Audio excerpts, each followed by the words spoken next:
long before the Golden Order claimed dominion over the lands between, before the Erd tree ever pierced the sky with its radiant branches, the cosmic sorcerers traced their origins to the primordial age of the stars themselves, making them older than most gods who would later vie for power in this fractured realm.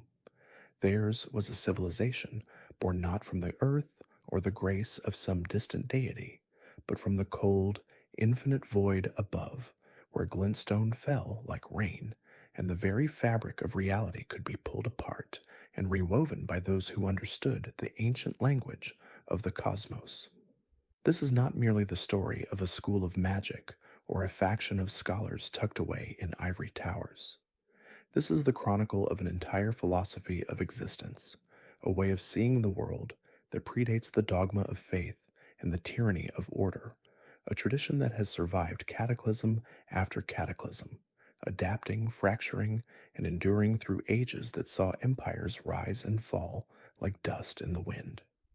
The cosmic sorcerers, the astrologers, the glintstone mages of Raya Lucaria and beyond, they are the keepers of a knowledge so profound and so dangerous that it has been suppressed, forgotten, and rediscovered countless times across the millennia. Their history is written in the stars themselves, in the meteors that crashed into the earth carrying alien intelligence, in the moon that hangs perpetually over Liurnia's waters, in the very stones that glow with captured starlight and hum with power beyond mortal comprehension. To follow their path is to trace a thread that winds through every major transformation of the lands between, from the cosmic dawn when the stars ruled unchallenged, through the rise of the Erd tree and the Golden Order's attempt to sever humanity from the heavens, through the golden age of Raya Lucaria, when sorcery rivaled faith as the supreme power in the realm, through the chaos of the Shattering, when the Academy turned inward and consumed itself in obsession and madness, and finally to the present age, where a tarnished walks among ruins and remnants, piecing together fragments of a tradition that may yet hold the key to the world's salvation or its final unraveling.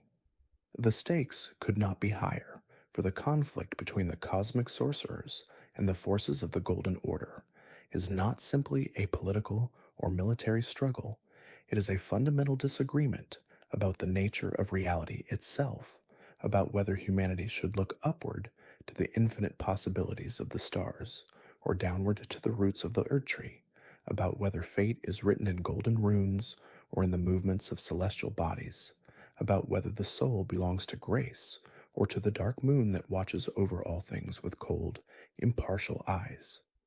Every spell cast, every glintstone mined, every heretical theory whispered in the halls of Raya Lucaria is an act of rebellion against the order that sought to make the cosmos itself bow to its will. The sorcerers paid dearly for their defiance, their history marked by persecution, exile, transformation, and betrayal. Yet they persisted because they understood something that the Golden Order could never accept, that the stars were here first, that the universe is vast and indifferent, and filled with forces that no Elden Ring could ever hope to contain, and that to deny this truth is to live in a beautiful lie that must eventually shatter.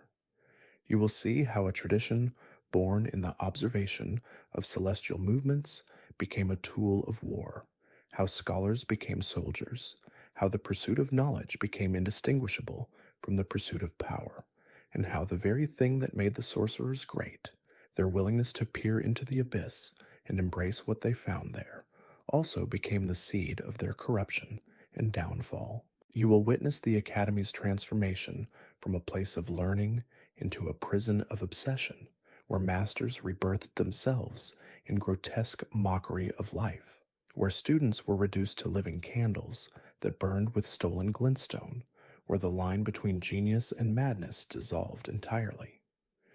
You will see how the moon itself became both muse and master, how Renala, once the greatest sorceress of her age, was reduced to a shell of her former self, cradling an amber egg and mourning a love that broke her, and how her daughter Rani took the cosmic tradition to its ultimate conclusion, rejecting not just the Golden Order, but the very concept of an order imposed by gods, choosing instead the cold freedom of the stars and the dark path that leads away from the lands between entirely. This is a story that spans not just centuries, but epochs, not just kingdoms, but cosmologies. A story where every character is caught between the weight of an ancient past and the terrible uncertainty of a future that may not include humanity at all. The cosmic sorcerers are not heroes in any conventional sense. They are seekers who often found things better left undiscovered. They are rebels whose rebellion sometimes served only their own pride. They are visionaries whose visions were as likely to lead to enlightenment as to annihilation. Yet their story is essential to understanding the lands between because they represent the alternative, the road not taken, the possibility that the world could have been ordered according to reason and observation rather than faith and submission, and the tragic proof that such a world comes with its own terrible costs. From the primordial stargazers, who first learned to pull magic from the heavens, to the astrologers who mapped fate in the movements of celestial bodies, to the academy sorcerers who refined glintstone magic into an art form, to the heretics who delved too deep into forbidden knowledge, to the survivors who cling to their tradition, even as the world crumbles around them. Each generation of cosmic sorcerers has added another layer to a legacy that is equal parts magnificent and monstrous. Their weapons are not swords but spells, not faith but formulas, and their battlefield is not just the physical world, but the conceptual space where reality can be questioned, tested, and remade. They have pulled stars from the sky to use as weapons. They have bound the moon itself to their will. They have created life from stone and transformed their own bodies into something beyond human. And in doing so, they have proven both the incredible potential and the existential danger of a magic that draws its power not from gods, but from the universe itself. To understand the cosmic sorcerers is to understand that the lands between is not simply a fantasy realm of knights and castles, but a place where genuine cosmological questions are asked and answered, where the conflict between different visions of existence plays out in blood and sorcery, where the choice between the warmth of the Erd tree's grace and the cold light of the stars is not just a metaphor, but a real decision with real consequences that ripple across ages. This is before the age of the Erd tree, in an epoch known to the few surviving chroniclers as the Cosmic Dawn. The universe itself was a vastly different place. The void between worlds was not empty but alive with consciousness, teeming with entities that existed beyond the comprehension of mortal minds. It was during this primordial era that the cosmos gave birth to sentient celestial bodies, vast intelligences that would come to be known as the primordial stars. These were not mere balls of burning gas suspended in the heavens, but ancient entities possessed of immense power and knowledge that stretched back to the very formation of reality itself. Each star was a repository of secrets, a living archive of cosmic truths that predated the lands between and perhaps even the greater will itself. These primordial stars drifted through the infinite void, their movements governed by unseen cosmic laws that lay entirely beyond mortal comprehension. They traced patterns across the night sky that seemed random to the untrained eye, but which in truth followed mathematical principles so complex that even the most brilliant minds could only glimpse fragments of their underlying order. The stars moved in great cycles, their orbits intersecting and diverging according to rules that had been established at the moment of creation. Some scholars would later theorize that these movements were not merely physical phenomena, but expressions of cosmic will, that the stars themselves were engaged in a form of communication or even conflict that played out across millennia.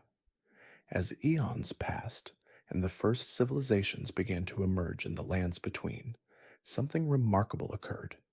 The stars began whispering forbidden knowledge to early mortal scholars, drawn inexplicably to those individuals who possess the rare quality of genuine intellectual curiosity. These whispers came not as words, but as visions, as sudden flashes of understanding that would strike a contemplative mind in the depths of night. A shepherd watching the stars might suddenly comprehend the true nature of gravity. A priest studying celestial movements might perceive the hidden connections between fate and astronomical alignment. The knowledge was intoxicating, addictive, and deeply dangerous, for it revealed truths that the mortal mind was never meant to contain. Among the very first to hear these stellar whispers were the blind scholars of the eternal cities, those subterranean metropolises that existed long before the Erdtree's golden light ever touched the lands between. These scholars, having lost their physical sight through various means, both voluntary and otherwise, had developed an inner vision that made them peculiarly receptive to cosmic emanations. They sat in their darkened chambers, deep beneath the earth, their sightless eyes turned upward as if they could see through stone and soil to the stars beyond. And in a sense, they could. The blind scholars recorded the stars' secrets in massive stone tablets, carving intricate glyphs and mathematical formulae into slabs of black granite that lined the walls of their libraries. These tablets contained knowledge of such profound and terrible nature that merely reading them could drive a lesser mind to madness. They spoke of the true shape of the cosmos, of the spaces between stars where reality grew thin, of the entities that dwelled in those spaces waiting for the proper alignments to manifest. From this foundation of stellar wisdom, the first cosmic sorcerers emerged. These were individuals who had moved beyond merely receiving the stars' whispers to actively engaging with the celestial entities themselves. Through rigorous study that often consumed entire lifetimes and meditation practices that pushed the boundaries of human endurance, these pioneers learned to draw power directly from the primordial stars. The process was neither simple nor safe.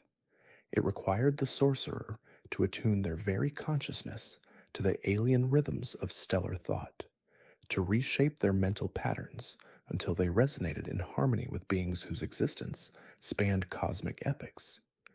Many who attempted this transformation were lost, their minds burned away by contact with intelligences too vast and too foreign for human consciousness to accommodate.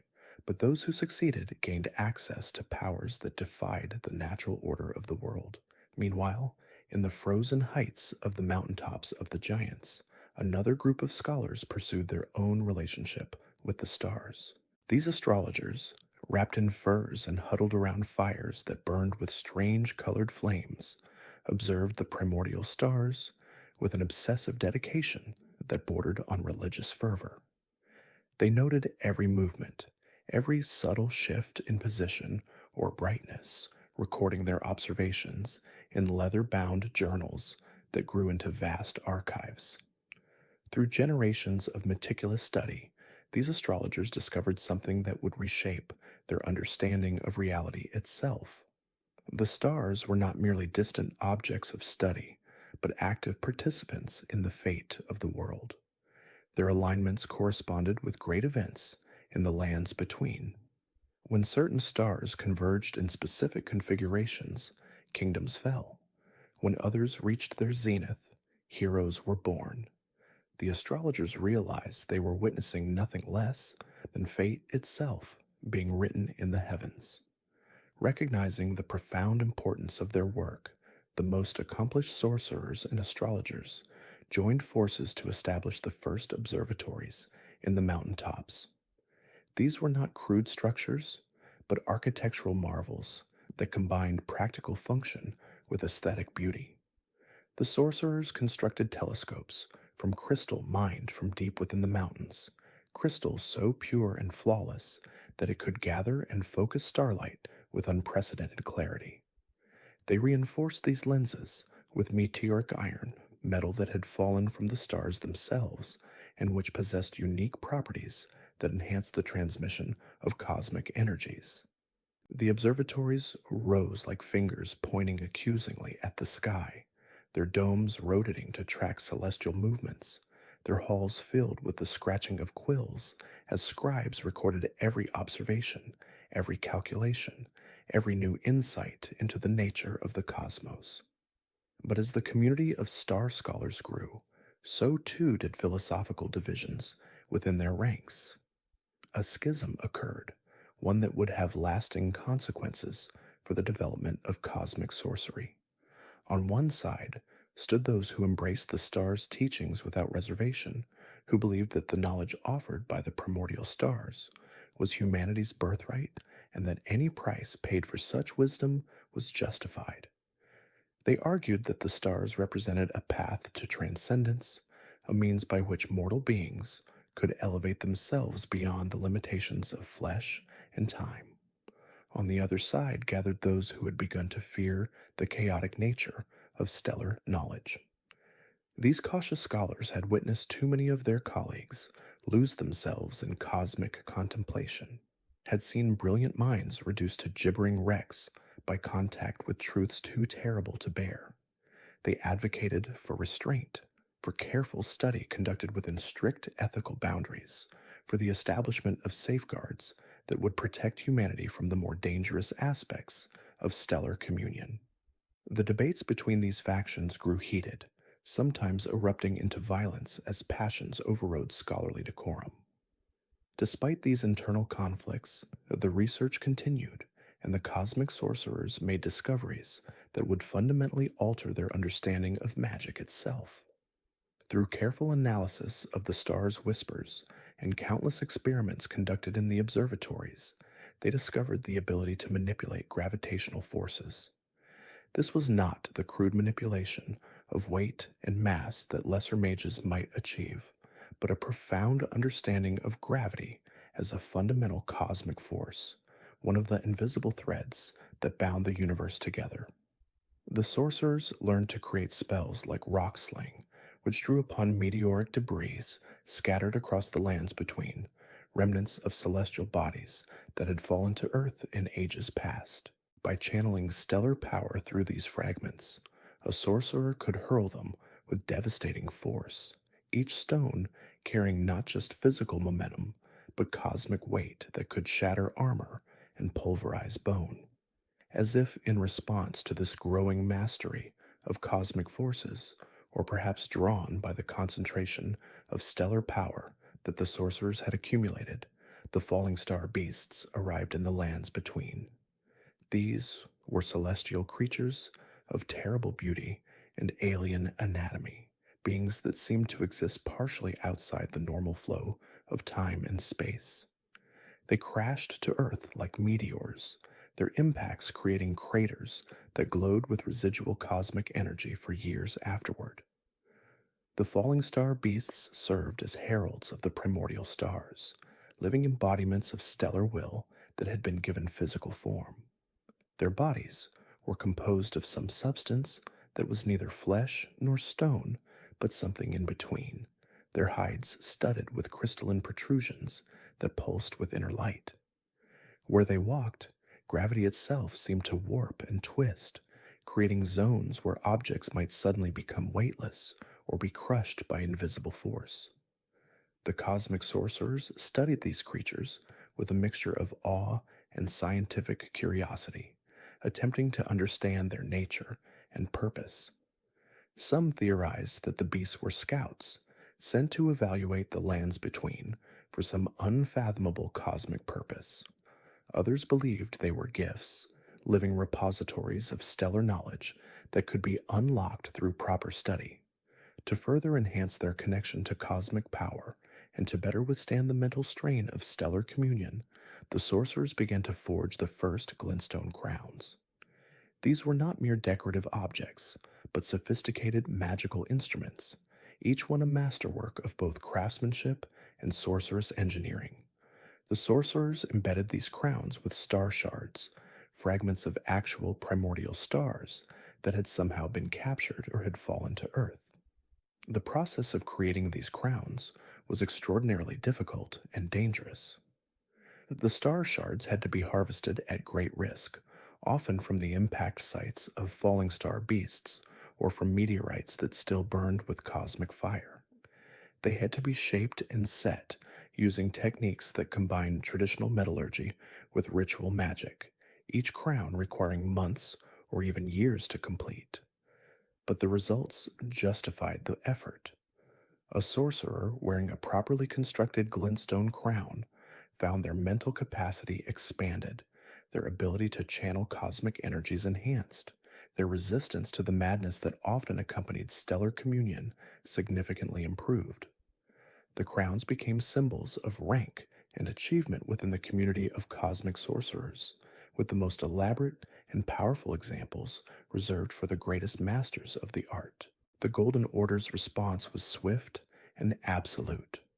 When word reached the capital of the cosmic sorcerers' growing power and their claims of accessing forces beyond the Erd Tree's dominion, the theocratic authorities moved to suppress what they deemed a fundamental threat to their cosmology. The Golden Order, you see, was built upon two pillars of understanding, two principles that governed all reality as they understood it. The first was the law of causality, which held that all things flow from the greater will and the Erd tree, that cause and effect were bound by divine mandate. The second was the law of regression, which stated that all things yearn to converge, to return to the one, to the golden unity of the Erd tree's embrace. But cosmic magic, this primeval current that Lusatz and his followers had discovered, defied both principles entirely. The stars operated on their own logic, their own causality that predated the Erd tree by eons. They did not converge, they diverged, spreading their light across infinite void. They did not flow from the greater will, they existed in spite of it, perhaps even before it. This was not merely a competing school of magic, it was a competing cosmology, an alternate understanding of reality that threatened to unravel the very foundations upon which the Golden Order had built its authority. The fundamentalists among the Golden Order's clergy were particularly incensed. These were scholars who had dedicated their lives to understanding the mathematical precision of the Erd tree's laws, who saw in its golden light a perfect order that governed all existence. To them, the cosmic sorcerers were not simply heretics, they were ontological anarchists, people who would tear apart the fabric of reality itself in their reckless pursuit of stellar knowledge. The declaration came in the form of a theological edict, inscribed on tablets of gold and distributed to every corner of the lands between. Cosmic magic was declared anathema, forbidden under penalty of exile or death. Those who practiced it were to be hunted down, their research confiscated, their names stricken from all official records. The Golden Order's knights, those zealous warriors who served as the militant arm of the theocracy, began raiding the homes and workshops of known cosmic sorcerers. Libraries were burned, astrolabes smashed, star charts torn to pieces. Several prominent practitioners were captured and brought before the Golden Order's inquisitors, where they were given a simple choice: recant their beliefs and submit to the Erd tree's wisdom, or face execution. Most chose exile over either option, fleeing into the wilderness with whatever research they could carry. It was in this moment of crisis that the Academy of Raya Lucaria became a sanctuary. The Academy stood on the shores of Lake Liurnia, a vast institution of learning that had existed long before the Golden Order's rise to power. Its halls were filled with sorcerers of every discipline, from simple glintstone scholars who studied the properties of magical minerals to advanced theorists who sought to understand the fundamental nature of sorcery itself. At its head stood Headmaster Renala, a woman of extraordinary power and vision who had transformed the Academy from a modest school into the premier center of magical learning in all the lands between. Renala was not herself a cosmic sorcerer. Her specialty lay in the magic of the moon, that pale celestial body that hung in the night sky, reflecting the sun's light in cool silver tones. She had discovered, through decades of patient study, that the moon possessed its own form of magic, distinct from both the stars and the Erd tree. Lunar magic dealt with illusions and transformations, with the power to reshape reality through perception and will. She had mastered these arts to such a degree that she could literally rebirth living beings, dissolving them into moonlight and reconstituting them in new forms. But despite her focus on lunar sorcery, Renala understood that the moon and stars were intimately connected. The moon moved through the constellations, its phases governed by its relationship to the sun and the stellar backdrop. To truly understand the moon, one had to understand the stars as well. When the first refugees from the Golden Order's purge arrived at the Academy's gates, Renala welcomed them without hesitation. She saw in their research something that complemented her own work, a piece of the cosmic puzzle that she had been trying to solve. The cosmic sorcerers spoke of stellar currents and gravitational forces, of the way celestial bodies influenced one another across vast distances. This aligned perfectly with Renala's observations of how the moon's phases affected the potency of her spells. She offered them not just shelter, but full institutional support. Entire wings of the Academy were set aside for their use, equipped with observatories and workshops where they could continue their research in safety. She assigned her most trusted students to learn from them, to document their techniques, and preserve their knowledge for future generations. The arrangement was not without tension. Many of the Academy's more traditional faculty members viewed the cosmic sorcerers with suspicion, seeing them as dangerous radicals who would bring the Golden Order's wrath down upon the entire institution. There were heated debates in the faculty chambers, arguments about academic freedom versus institutional safety. But Renala held firm. The Academy, she declared, existed to pursue knowledge wherever it might lead, regardless of political convenience. If the Golden Order wished to limit understanding, to declare certain truths forbidden, then they had abandoned the very principle of scholarship that gave their own fundamentalist studies any meaning. The Academy would not bow to such intellectual tyranny. Under Renala's protection, the cosmic sorcerers flourished. They established what they called the Primeval School, a formal discipline within the Academy's curriculum dedicated to the study of stellar magic. Lusatz, despite his increasingly alien appearance as the primeval current continued to transform his body, took on students, teaching them the meditative techniques required to perceive the cosmic forces that flowed through all things. Azur, more reclusive by nature, nevertheless contributed by developing a series of training exercises that helped apprentice sorcerers build the mental fortitude necessary to channel such immense energies without being overwhelmed. The two masters rarely appeared together, each preferring to work in isolation, but their influence permeated the entire school. It was during this period of relative security that the cosmic sorcerers began their experiments with a peculiar substance they called amber starlight. This was not the golden light of the Erd tree, nor the silver glow of the moon, but something else entirely, a warm orange radiance that seemed to exist at the intersection of stellar and terrestrial forces. The sorcerers had first observed it in certain meteorites, fragments of stars that had fallen to Earth and cooled over millennia. Within these ancient rocks, they found pockets of crystallized light, solid photons that had somehow been preserved in mineral form. The substance was extraordinarily rare and difficult to work with, as it tended to dissolve back into pure energy if handled improperly. Through careful experimentation, they learned to stabilize the amber starlight, binding it into physical shards that could store and release stellar energy on demand.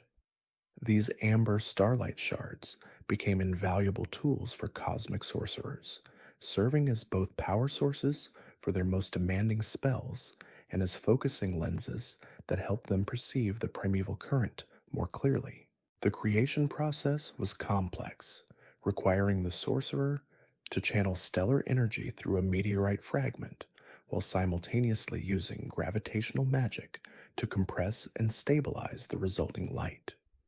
Only the most skilled practitioners could successfully create the shards, and even then, the success rate was low.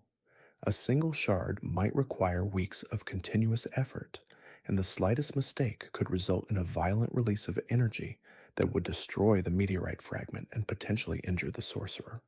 The shards had another property that fascinated the researchers.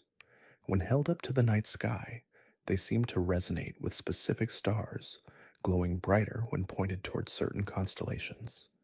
This suggested that the amber starlight retained some connection to its stellar origin, that it was not simply captured energy, but a piece of the star itself, still linked to its source across the vast distances of space. Some theorists proposed that the shards could be used as a form of cosmic communication, a way to send messages to the stars themselves. Others believed they might serve as anchors, allowing a sufficiently powerful sorcerer to project their consciousness across the void and perceive distant stellar systems directly. These theories remained largely untested, as the number of shards was simply too limited to risk on such speculative experiments. Then came the meteor strike that would transform the practice of cosmic sorcery forever. Without warning, a massive stellar fragment, far larger than the typical meteorite, entered the atmosphere above the region of Kalit. Witnesses reported that it burned with an intense purple light as it descended, leaving a trail of fire across the sky that could be seen from hundreds of miles away. The impact, when it came, was catastrophic. The meteor struck the Earth with such force that it created a crater nearly a mile across, the shockwave leveling forests and causing earthquakes that were felt as far away as Liurnia. But the meteor did not simply create a crater. It punched through the surface layers entirely, boring deep into the Earth and in creating what would come to be known as the Celia Crystal Tunnel. When the dust settled and scouts were finally able to approach the impact site, they found something extraordinary. The tunnel walls were lined with crystals unlike any seen before, massive formations that glowed with an inner purple light. These were not ordinary glintstone crystals, which stored and channeled magical energy in relatively straightforward ways. These crystals seemed to warp space itself, creating localized gravitational anomalies that caused objects to fall sideways or hover in midair. Water flowed upward along the crystal surfaces. Loose stones orbited the larger formations as if they were tiny moons. The entire tunnel had become a zone of altered physics, where the normal rules of gravity no longer fully applied. The schism among the cosmic sorcerers deepened as their philosophies diverged beyond reconciliation. Those who remained loyal to the primeval current, the ancient cosmic force that had first whispered secrets to mortal minds, believed that true understanding came only through passive observation and communion with the stars themselves.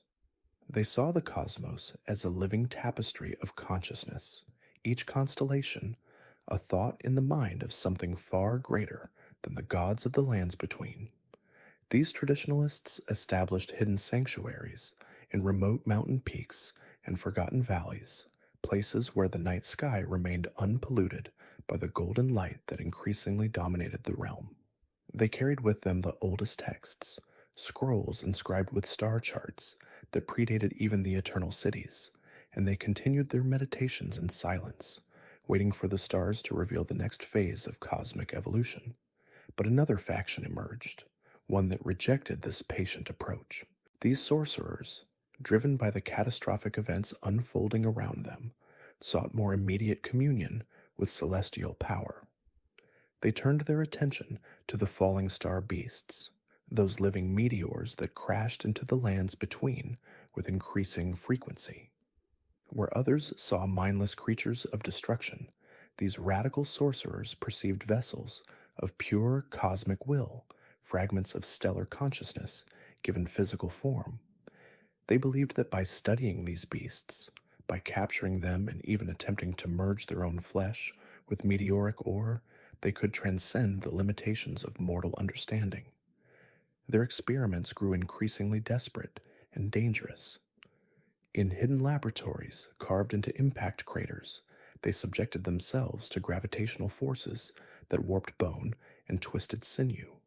Some succeeded in incorporating fragments of meteoric ore into their bodies, their flesh taking on the distinctive purple black sheen of the void. Others were crushed or driven mad by the alien consciousnesses they encountered within the beasts. Yet they persisted, believing that humanity's next evolutionary step lay not in worshipping the stars from afar, but in becoming stellar beings themselves. The greater will, that cosmic entity whose golden grace had established order across the lands between, watched these developments with growing alarm. The eternal cities had already proven themselves dangerously ambitious, creating artificial life in mockery of the divine order. But their continued communion with forces beyond the greater will's dominion represented an existential threat. The stars answered to no golden law. They predated the Erd tree, predated the age of gods entirely, and their influence offered mortals a path to power that bypassed the carefully constructed hierarchy of grace and runes. The greater will could not permit such heresy to flourish, and so it enacted a punishment of cosmic proportions, unleashing a force so terrible that its memory would haunt the lands between for ages to come. Astal, natural born of the void, descended upon the eternal cities, like divine wrath made manifest. This creature defied easy categorization. It was not a beast in any conventional sense, nor was it a god, though its power rivaled that of any demigod. Born from the lightless spaces between stars, Astal embodied the void itself, that primordial darkness that existed before light, before creation, before the greater will imposed its golden order upon the cosmos. Its form was nightmarish, a grotesque fusion of insectoid anatomy and cosmic geometry, with a skull-like head that seemed almost human in its cruel mockery of mortal features. Its body rippled with gravitational distortions, reality itself bending around its presence. When Astal moved, space folded and twisted, distances becoming meaningless, the very fabric of existence warping to accommodate its passage. The destruction Astal wrought was absolute and terrifying. It did not merely attack the eternal cities, it devoured them. The creature consumed the very sky above these underground metropolises, pulling down the false heavens that the Nox had so carefully constructed, swallowing the light of their artificial stars. Where once the eternal cities had basked in the glow of their cosmic replicas, now only absolute darkness remained. This was not the gentle darkness of night, the absence of light that still holds the promise of dawn. This was the void, the nothingness that exists beyond the edge of reality, cold and hungry and utterly inimical to life. The citizens of the eternal cities found themselves trapped in perpetual midnight, their grand plazas and soaring towers rendered invisible, their society plunged into chaos as the carefully maintained illusion of their underground paradise shattered forever. The psychological impact proved as devastating as the physical destruction. The Nox had built their civilization on the principle that they could recreate the cosmos according to their own design, that mortal ingenuity could rival divine creation. Astal's assault shattered that confidence utterly. Their artificial sky, the crown jewel of their achievement, had been consumed as easily as a candle flame, snuffed between wet fingers. Survivors huddled in the darkness, their glintstone lamps providing only small circles of illumination in an ocean of void. The grand libraries where cosmic knowledge had been accumulated over millennia stood empty and silent, their texts unreadable in the absolute dark. The observatories, those magnificent structures where sorcerers had once tracked the movements of real stars through ingenious systems of mirrors and lenses, now pointed at nothing, their instruments measuring only the void that Astal had left in its wake. The eternal city's decline, already underway due to the persecution they faced from the surface world, now accelerated beyond any hope of reversal. their population scattered, fleeing into the deeper reaches of the underground or attempting desperate journeys to the surface world, where they faced capture or death at the hands of Golden Order fundamentalists. The great forges that had produced silver tears, those miraculous substances capable of mimicking any form, fell silent. The workshops where Nox swordstresses had crafted their elegant flowing weapons grew cold. Within a generation, the Eternal Cities transformed from thriving centers of cosmic learning into ghost towns, their streets haunted only by the mindless silver tear creatures that had lost their purpose and the occasional desperate scavenger searching for fragments of lost knowledge. The surviving cosmic sorcerers, witnessing the fate of the Eternal Cities, understood that their own extinction was imminent unless they took drastic action. They went into hiding, abandoning their observatories and academies, scattering across the lands between like seeds on a bitter wind. They carried with them what they could save: ancient tomes bound in meteoric leather, their pages inscribed with star charts and formulae for gravitational manipulation, glintstone staves carved from the cores of fallen stars, each one a unique artifact of immense power, and most precious of all, the oral traditions, the secret teachings that could only be passed from master to student in whispered conversations beneath open skies. These sorcerers adopted new identities, disguising themselves as hedge wizards or wandering scholars, never staying in one place long enough to attract attention. They developed coded languages to discuss their craft, referring to stars as distant lanterns and gravitational magic as the weight of wisdom. Some even feigned conversion to the Golden Order, outwardly praising the Erd Tree while secretly maintaining their cosmic practices in hidden chambers and remote caves. But the Golden Order's persecution intensified regardless, driven by religious fervor and genuine fear of what cosmic magic represented. Inquisitors, trained in detecting heretical sorcery, swept through the lands between, their methods brutal and efficient. They destroyed observatories with systematic thoroughness, toppling the great stone circles that had been used to track celestial movements, smashing the delicate instruments that measured stellar positions, burning the star charts that represented centuries of accumulated knowledge. Prominent sorcerers were hunted down and executed in public spectacles designed to discourage others from pursuing forbidden knowledge. The pyres burned bright across the realm, fueled by ancient texts and the bodies of those who had dared to look beyond the golden light. Among those who fell were some of the greatest minds the cosmic sorcerers had produced. Master Lusat, who had achieved such profound communion with the stars that his body had begun to crystallize, was forced into hiding in a remote cave where he would remain frozen in eternal contemplation, his consciousness lost in cosmic visions. Azur, whose mastery of the primeval current allowed him to channel pure stellar energy, suffered a similar fate, his body transformed into living glintstone as the price for his transcendent knowledge. These were not deaths in the conventional sense, but something worse, a kind of living entombment, their minds trapped in communion with forces they could perceive but no longer influence, their bodies monuments to the price of cosmic ambition. Yet paradoxically, salvation came from an unexpected source. Radon, the young general who had first learned gravitational magic to manage his enormous size, had grown into one of the mightiest warriors the lands between had ever known. His fascination with the stars had never dimmed, even as his martial prowess eclipsed his sorcerous studies. He had witnessed the devastation wrought by Astel, had seen the fate of the Eternal Cities, and understood that the cosmic forces represented both immense danger and profound beauty. When he achieved the pinnacle of his power, Radhan performed an act of gravitational magic so monumental that it would define the rest of his existence. He halted the stars themselves, freezing their celestial motion through sheer force of will, holding the entire cosmos in stasis above the lands between. Radhan's motivations for this unprecedented act remain debated by scholars.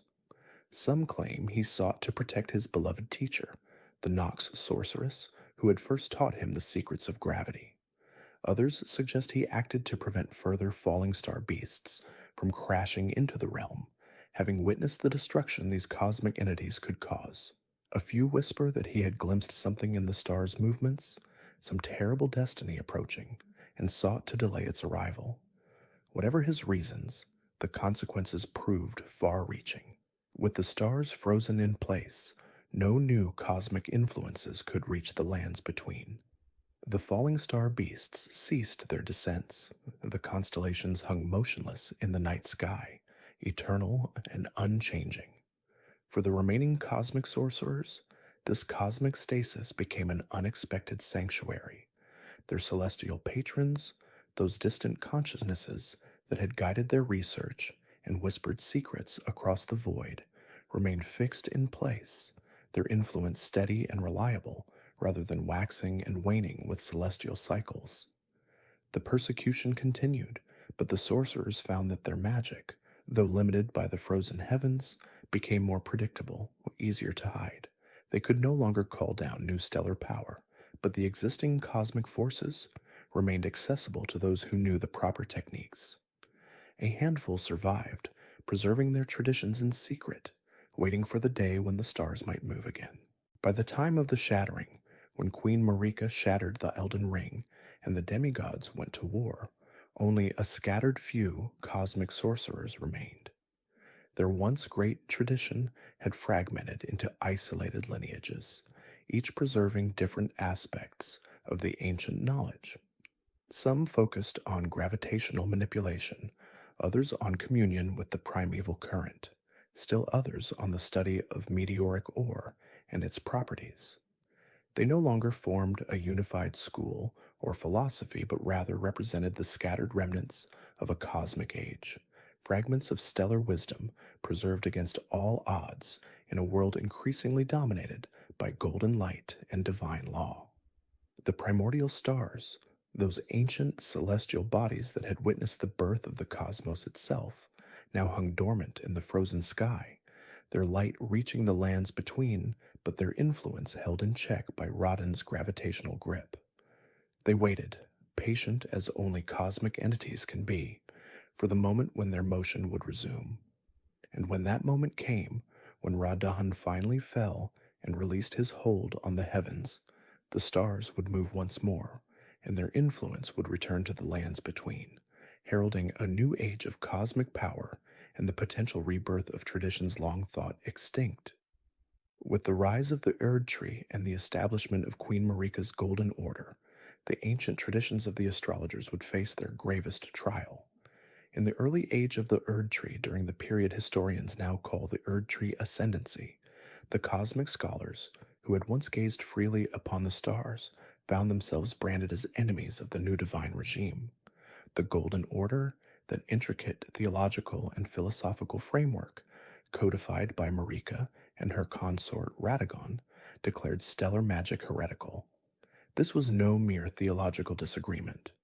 The order recognized that the astrologers' devotion to cosmic forces represented a fundamental challenge to the Erd Tree's claim of absolute spiritual dominance over the lands between. Where the Golden Order taught that all truth flowed from the greater will through the Erd Tree, the astrologers maintained that wisdom came from the stars themselves, from forces that predated the Erd Tree by countless ages. This was intolerable to the zealots of the new faith. The persecution began methodically. Golden Order inquisitors, armed with writs of condemnation bearing Marika's seal, swept across the lands between identifying astrologer settlements. These communities, which had existed peacefully for generations, were suddenly marked for destruction. The official proclamations accused the astrologers of consorting with malign cosmic entities, of practicing sorceries that weakened the Erd Tree's roots, of spreading doctrines that undermined the spiritual unity the Golden Order demanded. In truth, the astrologers' greatest crime was independence. They offered an alternative source of knowledge and power, one that did not require submission to Marika's theocracy. The purges were brutal and thorough. In the mountaintops of the Giants, where some astrologers had maintained observatories to study the southern constellations, entire towers were put to the torch. In Caelid, before that region's later corruption, astrologer academies were razed and their libraries burned. The Golden Order's warriors, clad in their distinctive gold trimmed armor and wielding incantations blessed by the Erd Tree, showed no mercy. They viewed themselves as righteous crusaders, purifying the land of cosmic taint. Astrologers, who refused to renounce their studies, were executed publicly, their deaths serving as warnings to any who might harbor sympathy for stellar magic. Others were imprisoned in the depths beneath Landell, the royal capital, where they languished in darkness, denied even the sight of the stars they had devoted their lives to understanding. But not all astrologers could be caught. As word of the purges spread, many fled before the inquisitors arrived. Two regions became sanctuaries for these refugees, each offering different forms of protection.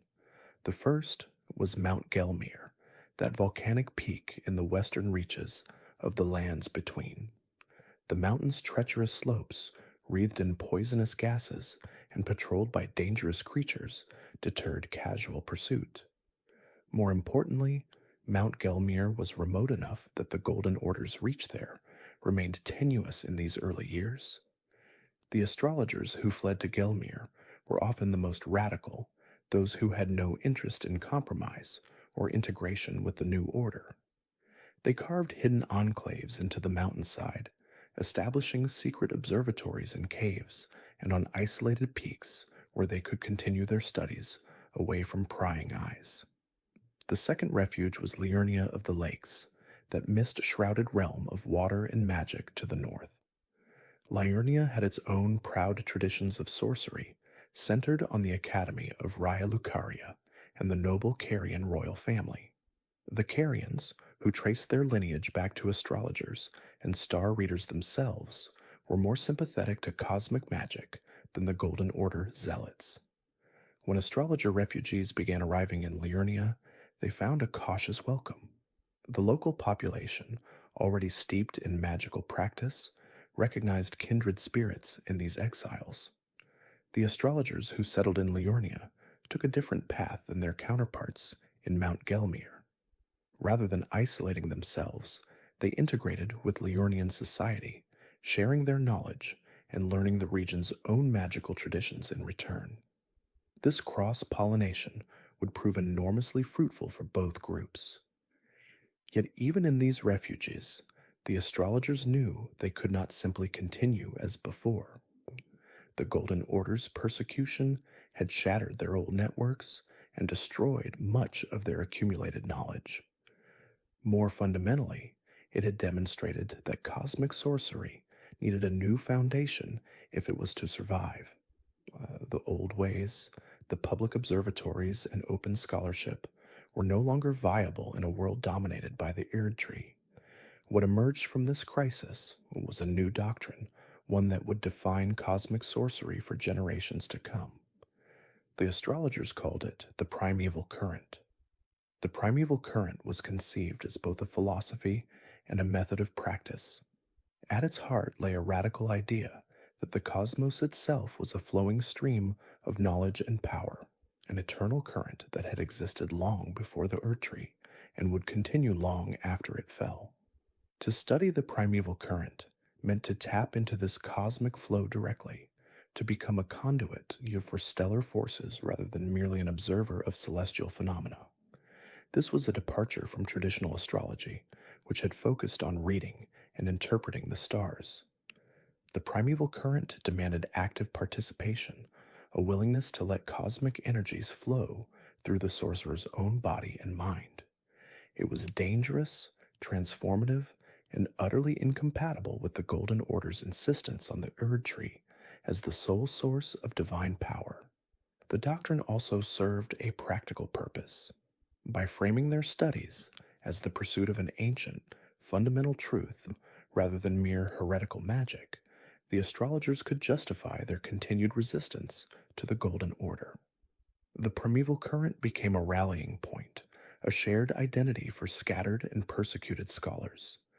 It gave them purpose beyond simple survival. They were not just refugees or criminals. They were seekers of cosmic truth, guardians of knowledge that predated the Erd Tree's dominance. It was during this tumultuous period that two figures were born who would become legendary in the history of cosmic sorcery. Among the exiled astrologers, children were raised in hiding, taught from infancy to conceal their heritage and their studies. Two of these children, born in different communities but united by their extraordinary gifts, were named Lusat and Azur. The circumstances of their births remain obscure, as records from this period are fragmentary and often deliberately obscured to protect the surviving communities. What is known is that both showed remarkable aptitude for cosmic sorcery from early childhood, demonstrating an intuitive grasp of stellar forces that astonished their teachers. In Mount Gelmir, the astrologers' work took on an increasingly experimental character. Freed from the constraints of traditional academic oversight and driven by desperation to develop new forms of power that might protect them from future persecution, these scholars began conducting forbidden cosmic rituals. They sought to harness stellar power more directly than their predecessors had ever dared. Some experiments involved prolonged exposure to starlight, with sorcerers spending nights in meditative trances beneath the open sky, allowing cosmic radiation to saturate their bodies.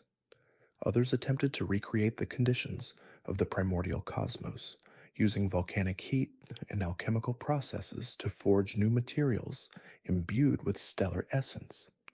These experiments were dangerous. More than one researcher was transformed by the cosmic forces they sought to control, their bodies and minds altered in ways both wondrous and terrible, but the knowledge gained was invaluable, pushing the boundaries of what cosmic sorcery could achieve. Meanwhile, in Liurnia, a different form of innovation was taking place. The astrologer refugees found themselves in dialogue with Carian nobles and academy scholars, each tradition learning from the other. The Carians had long practiced a form of sorcery that emphasized the moon, particularly the dark moon, that held special significance in their royal lineage.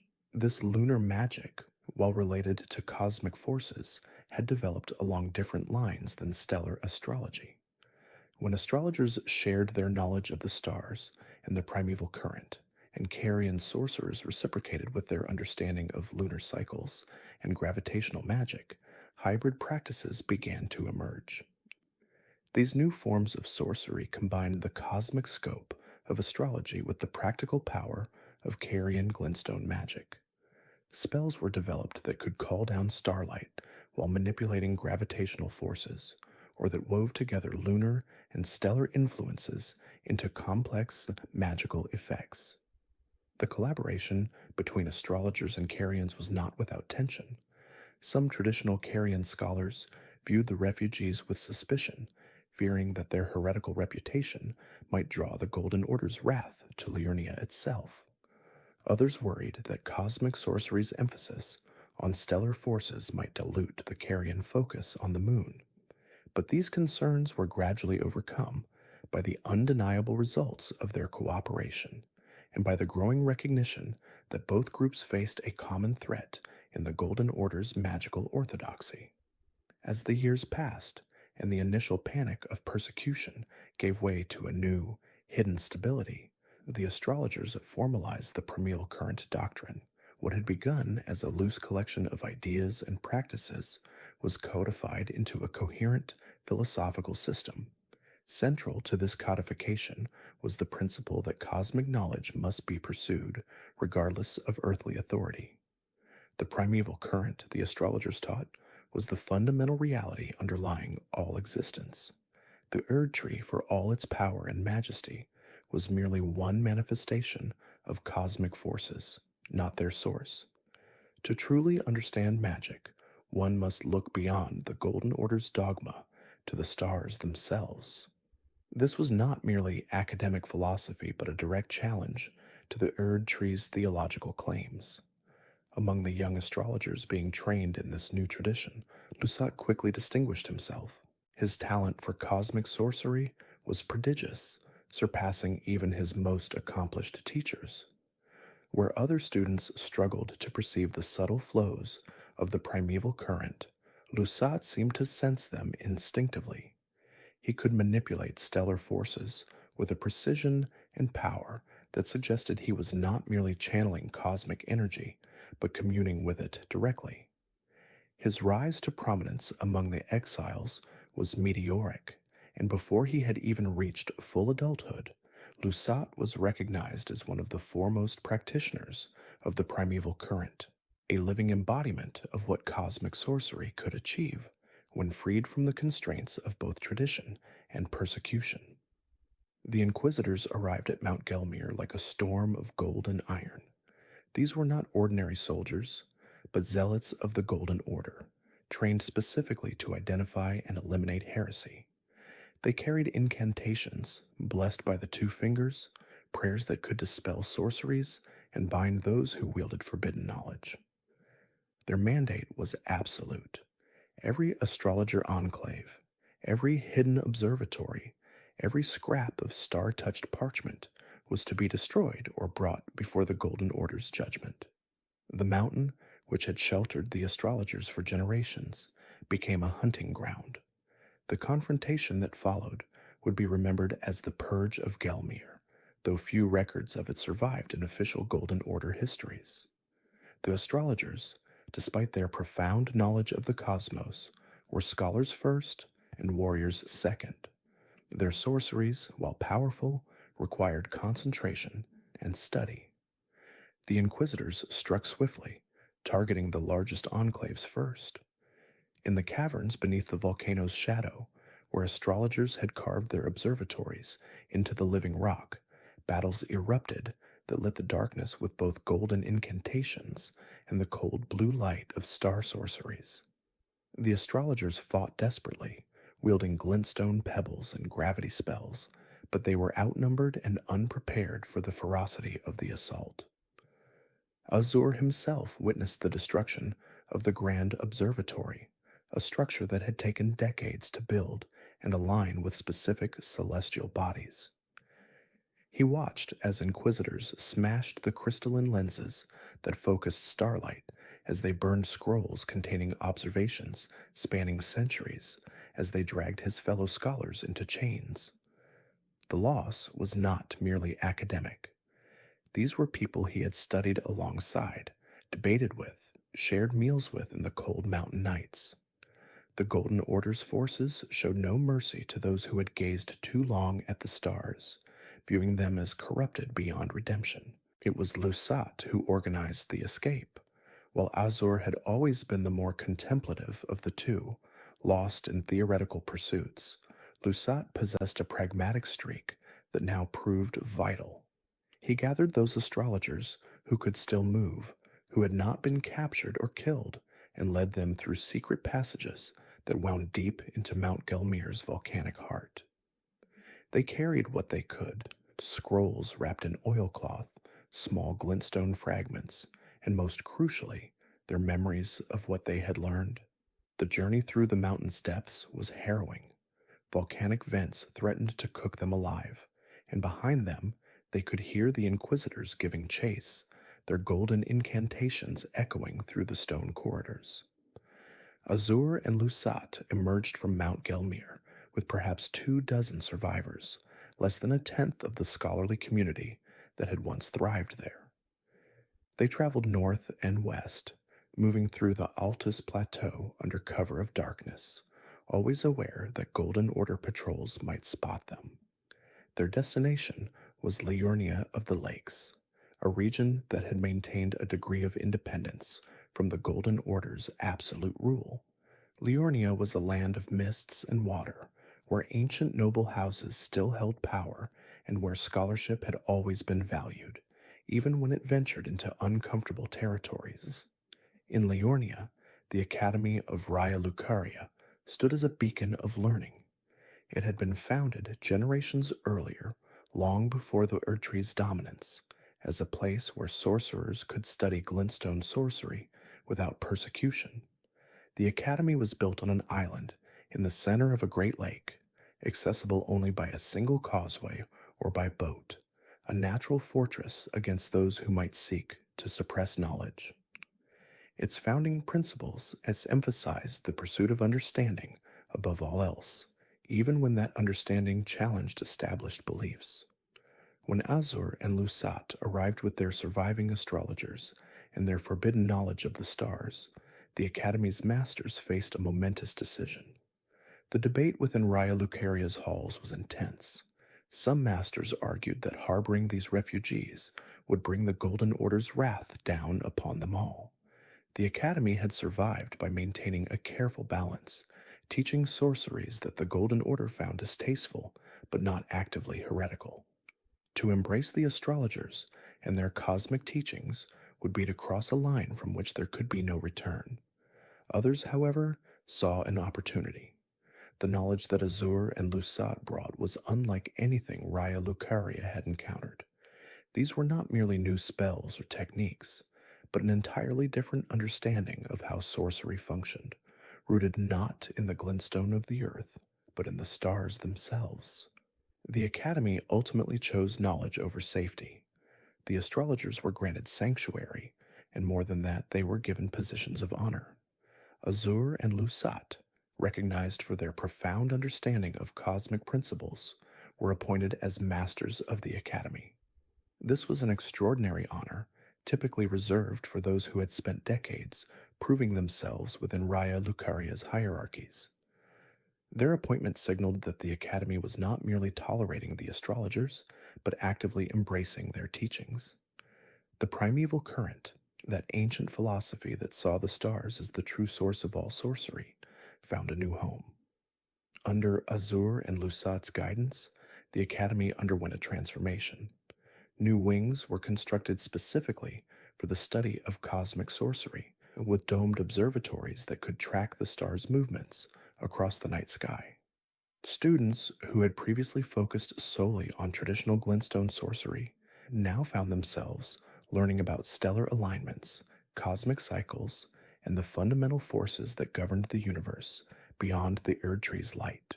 The teachings spread quickly because they offered something that conventional sorcery could not: a sense of connection to something vast and ancient, something that predated the Golden Order and perhaps even the Erd Tree itself.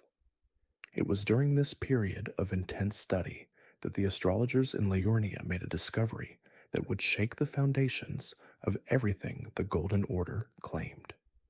Through careful observation and analysis of celestial patterns, through the study of those ancient artifacts recovered from Mount Gilmir, they uncovered evidence of the Elden Ring's cosmic origins. The Golden Order taught that the Elden Ring was a divine gift, a perfect ordering principle bestowed by the Greater Will to bring harmony to the lands between.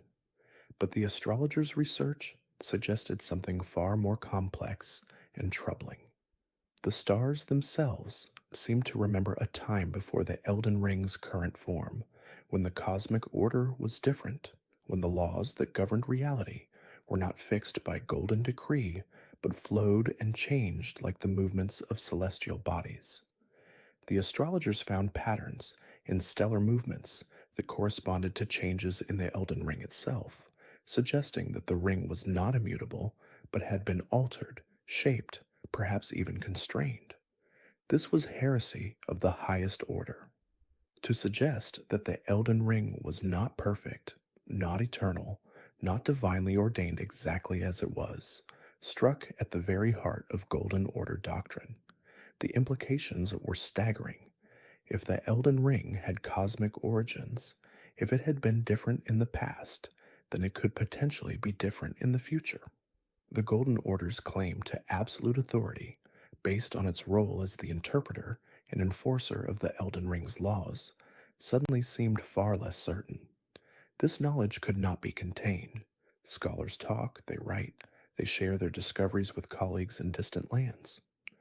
Despite the Academy's relative isolation, word of these findings began to spread beyond Liurnia's misty shores. The primeval current gained followers throughout the lands between. In Kaled, scholars who had grown weary of the Golden Order's rigid orthodoxy began to look to the stars for answers. In the underground cities, where the light of the Erd Tree barely reached, sorcerers found in the primeval current a philosophy that resonated with their own sense of being forgotten by the gods. Even in Landel itself, the capital of the Golden Order, there were whispers of academics who secretly studied the stars, who questioned whether the golden light truly represented the highest form of knowledge. The movement was not organized, not unified, but it represented a growing current of dissent, a crack in the Golden Order's intellectual monopoly. Lusat, ever pushing the boundaries of what sorcery could achieve, developed during this time one of the most powerful manifestations of cosmic energy ever recorded. He called it Stars of Ruin, and it was unlike any sorcery that had come before.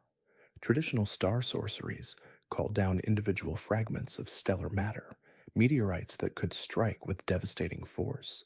Stars of Ruin went further. It summoned not one or two, but a veritable storm of cosmic projectiles, each one a concentrated burst of the energy that powered the stars themselves. The sorcery required immense focus and a deep connection to the primeval current. When cast, it filled the sky with streaking lights, a rain of destruction that could overwhelm even the most powerful defenses. The development of Stars of Ruin represented more than just a new spell. It was proof that the primeval current was not merely a philosophical position, but a practical path to power that could rival anything the Golden Order's incantations could produce. Students at the Academy who witnessed Lusat demonstrate this sorcery spoke of it with awe. Here was magic that did not beg for the Erd Tree's blessing, that did not require faith in the Two Fingers' guidance. It drew instead on the fundamental forces of the cosmos, on energies that had existed long before any god had claimed dominion over the lands between. As the early age of the Erd Tree progressed, marked by the Erd Tree's burgeoning dominance over the lands between, the burgeoning power of the primeval current, a form of sorcery that drew its strength directly from the cosmos, began to manifest in increasingly potent ways. It was during this volatile period that the legendary sorcerer Azur, driven by an insatiable curiosity and an unparalleled understanding of celestial mechanics, achieved a monumental breakthrough.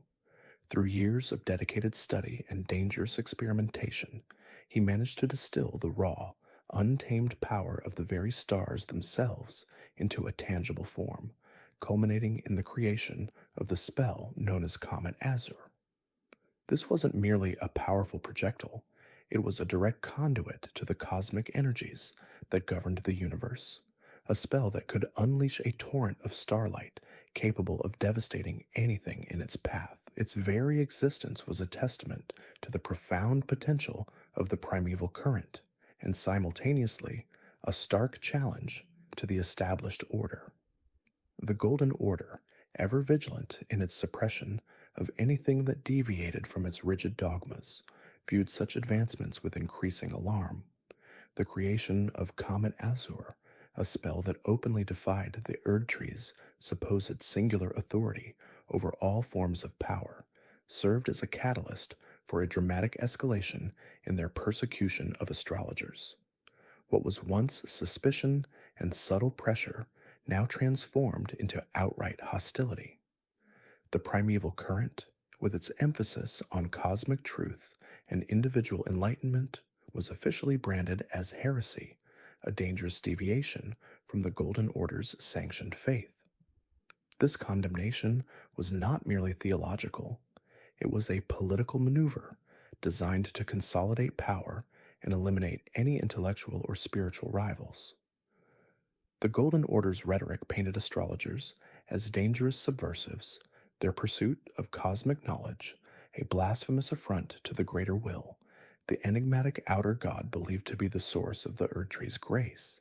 This intensified persecution soon led to direct action.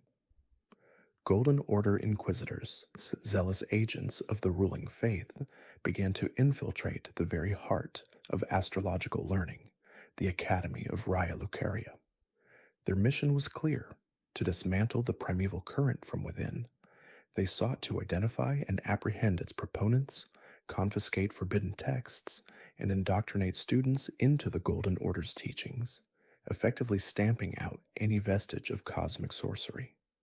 These inquisitors were not just soldiers, they were often scholars themselves, trained in the subtle arts of persuasion and manipulation, making them particularly insidious threats to the Academy's intellectual freedom. They spread disinformation, sowed discord among the faculty, and attempted to turn students against their masters, all in an effort to erode the foundations of cosmic sorcery. However, the astrologers were not without their champions. Facing this existential threat, two of their most brilliant minds, Lusat and Azur, rose to lead a valiant resistance against the encroaching Golden Order forces. They understood that the Academy's autonomy, and indeed the very survival of their knowledge, depended on their ability to defend against this ideological invasion. Lusat, with his profound understanding of the theoretical underpinnings of the primeval current, and Azur, with his mastery of its practical applications, rallied their fellow astrologers. They organized defenses within the Academy's labyrinthine halls, utilizing their sorceress abilities, not just for study, but for direct confrontation. This was not merely a physical battle, it was a clash of ideologies, a struggle for the very soul of knowledge in the lands between. The Academy, once a sanctuary for intellectual pursuit, became a battleground, its hallowed halls echoing with the clash of spells and the pronouncements of divine judgment. Amidst this desperate struggle, a pivotal discovery was made, one that would profoundly impact the astrologers' understanding of their own origins and the true nature of cosmic sorcery. Through their extensive research into ancient celestial charts and forgotten lore, astrologers uncovered undeniable evidence of the eternal city of Nokron. This subterranean metropolis, long thought to be a myth, was revealed to be a place of immense cosmic significance. Its ruins, steeped in the echoes of a civilization that had once communed directly with the stars, provided irrefutable proof of a deep, ancient connection between the lands between and the cosmic entities that governed the universe. This discovery was a revelation, demonstrating that the primeval current was not a new heresy, but rather a rediscovery of an ancient, potent form of magic that predated the Erd Tree itself. It offered a historical precedent and a powerful validation for their practices, bolstering their resolve against the Golden Order's accusations of blasphemy. The very existence of Nokron, with its star-worshipping inhabitants and their mastery of gravity magic, suggested a lineage of cosmic understanding that stretched back to the very dawn of creation. The revelations from Nokron, combined with the astrologers' defiance, began to resonate far beyond the walls of Raya Lucaria. The primeval current's teachings, which offered a path to power and understanding, independent of the Erd Tree's grace, started to inspire rebellions across the lands between.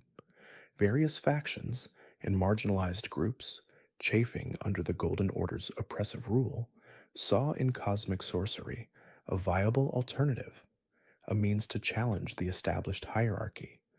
These were often communities that had been overlooked or actively suppressed by the Golden Order, their own traditions and beliefs deemed inferior or heretical.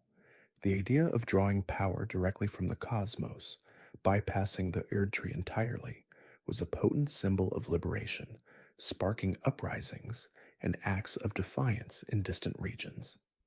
This widespread unrest began to significantly weaken the Golden Order's iron grip on the lands between, forcing them to divert resources and attention away from their singular focus on eradicating the astrologers. The cosmic truth, once confined to scholarly circles, was now becoming a rallying cry for freedom. Recognizing the escalating threat of Golden Order destruction, Lusat and Azur took proactive measures to safeguard their invaluable knowledge. They understood that even if the Academy fell, the legacy of cosmic sorcery must endure. Thus, they established a network of secret libraries, hidden in remote and often dangerous locations across the lands between. These clandestine repositories were meticulously organized to house the most crucial texts, research notes, and artifacts related to the primeval current. They were designed to be resilient against discovery and destruction, ensuring that the wisdom accumulated over generations would survive, even if the public face of astrological study was eradicated. These secret libraries became bastions of forbidden knowledge, silent testaments to the astrologers' unwavering commitment to the pursuit of truth, a hidden network of intellectual resistance against the encroaching darkness of ignorance and dogma. As the conflict intensified, the astrologers realized that their survival depended not just on their own strength, but on forming strategic alliances. They began to forge connections with other marginalized groups who also harbored grievances against the Golden Order. Foremost among these were the Nox, the ancient inhabitants of the Eternal Cities, who had their own long standing traditions of cosmic worship and a deep seated resentment towards the greater will and its chosen champions. The Nox, with their unique understanding of the stars and their mastery of gravity magic, became invaluable allies, offering not only military support, but also sharing their own esoteric knowledge. Additionally, the astrologers managed to forge crucial ties with the nascent Carian royalty, a powerful noble house in Liurnia. The Carians, with their own burgeoning interest in glintstone sorcery, which shared conceptual similarities with cosmic magic, saw the astrologers as valuable intellectual partners and potential allies against the Golden Order's expansionist ambitions. These alliances transformed the astrologers from an isolated academic faction into a significant political force, capable of challenging the Golden Order on multiple fronts. The Golden Order, facing widespread rebellion and the growing influence of the primeval current, recognized the existential threat posed by the astrologers and their allies. They decided to deliver a decisive blow. A massive, coordinated final assault was launched on Liurnia, the region where the Academy of Raya Lucaria was located and where the Carian royal family held sway. The objective was clear: to eradicate the primeval current once and for all, to crush the heart of cosmic sorcery, and eliminate any lingering resistance to the Golden Order's absolute authority. This was not a skirmish. It was a full-scale invasion, with legions of knights, zealous inquisitors, and powerful Golden Order incantations unleashed upon the region. The fate of cosmic sorcery, and indeed the intellectual freedom of the lands between, hung precariously in the balance as the Golden Order sought to enforce its dogma through overwhelming force. In the face of this overwhelming assault, with the Academy of Raya Lucaria on the brink of being overrun, Lusat and Azur made the ultimate sacrifice. Recognizing that the survival of cosmic sorcery was paramount, even if it meant their own demise, they channeled their immense power into a final, desperate act of defiance. Their sacrifice was not a surrender, but a strategic maneuver, a desperate gambit to protect the Academy and ensure the continuation of their knowledge. The specifics of their sacrifice are shrouded in legend, but it is believed they unleashed a cataclysmic surge of primeval current energy, creating a formidable magical barrier or a devastating counterattack that repelled the Golden Order forces, at least temporarily. This act bought precious time, allowing other astrologers to escape with vital texts and artifacts and securing the Academy's physical integrity, albeit at a terrible cost. Their selflessness ensured that the flame of cosmic sorcery, though diminished, would not be extinguished entirely. Their legacy lived on not just in the spells they created, but in the enduring spirits of intellectual rebellion and the unwavering pursuit of cosmic truth. The fall of the astrologers was a tragic chapter, but it was also a testament to their resilience, a testament that would echo through the ages, shaping the future of magic in the lands between. As the influence of the astrologers waned, their celestial insights scattered across the lands between, a new beacon of knowledge began to shine brightly. This brings us to the height of Liurnia's power, an era defined by the ascendance of the Academy of Raya Lucaria. This prestigious institution, nestled amidst the shimmering lakes of Liurnia, quickly established itself as the undisputed pinnacle of cosmic study. Scholars, driven by an insatiable hunger for understanding the universe's intricate workings, flocked to its hallowed halls from every corner of the lands between. They brought with them diverse perspectives and nascent theories, all converging within the Academy's burgeoning intellectual atmosphere. At the heart of this academic renaissance stood Renala, Queen of the Full Moon. Her rise to leadership within the Academy was not merely a political maneuver, but a testament to her profound magical prowess and intellectual acumen. Renala, a figure of immense grace and power, masterfully wove together the ancient traditions of lunar magic, a discipline intrinsically linked to the celestial body she championed, with the burgeoning field of glintstone sorcery. Glintstone sorcery, for those unfamiliar, is a form of magic that draws its power from glintstone, crystallized fragments of starlight that litter the landscape of the lands between.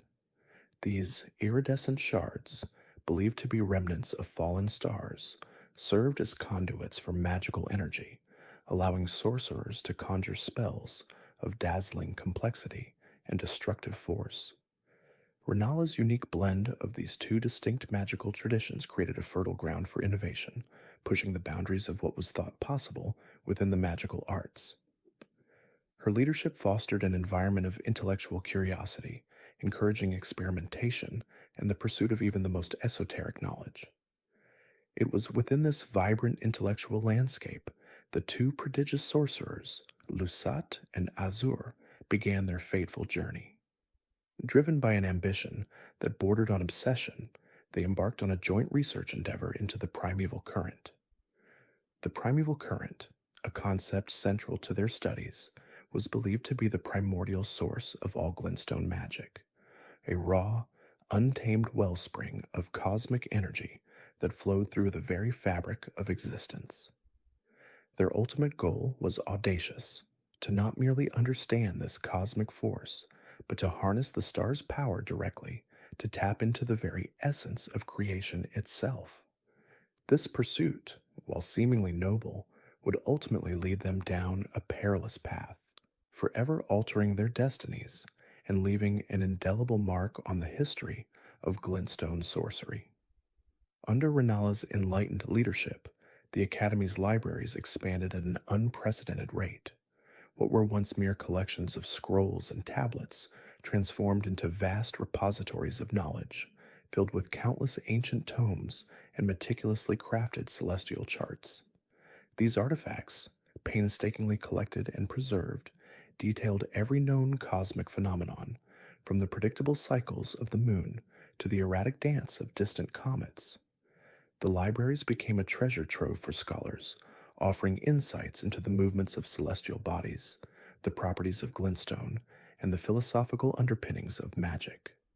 It was within these hallowed halls, surrounded by centuries of accumulated wisdom, that Lusat and Azur deepened their understanding of the primeval current, poring over texts that spoke of its mythical origins and its potential for both creation and destruction. They sought any scrap of information that could bring them closer to their ultimate goal, their minds ablaze with the possibilities that lay hidden within the cosmic tapestry. Lusat, with his keen intellect and relentless dedication, was the first to achieve a significant breakthrough. Through countless hours of experimentation and theoretical extrapolation, he discovered the star shower spell. This groundbreaking sorcery allowed him to channel the very essence of falling stars, those incandescent streaks of light that momentarily graced the night sky, directly into his magical incantations. The star shower was not merely a display of raw power. It was a sophisticated manipulation of cosmic energy, a testament to Lusat's profound understanding of the universe's mechanics. The spell manifested as a cascade of luminous projectiles, each imbued with the destructive potential of a miniature meteor, raining down upon his adversaries with devastating effect. This discovery cemented Lusat's reputation as a sorcerer of unparalleled skill and innovation, further fueling his and Azur's shared ambition. Not to be outdone, Azur, with his equally formidable magical aptitude, soon followed with his own monumental achievement, the development of the Comet Azur spell. While Lusat's star shower drew upon the essence of falling stars, Azur's Comet Azur was a far more direct and potent manifestation of the primeval current's raw energy. This spell, a dazzling torrent of pure, unadulterated cosmic power, was a testament to Azur's ability to directly tap into the primordial wellspring.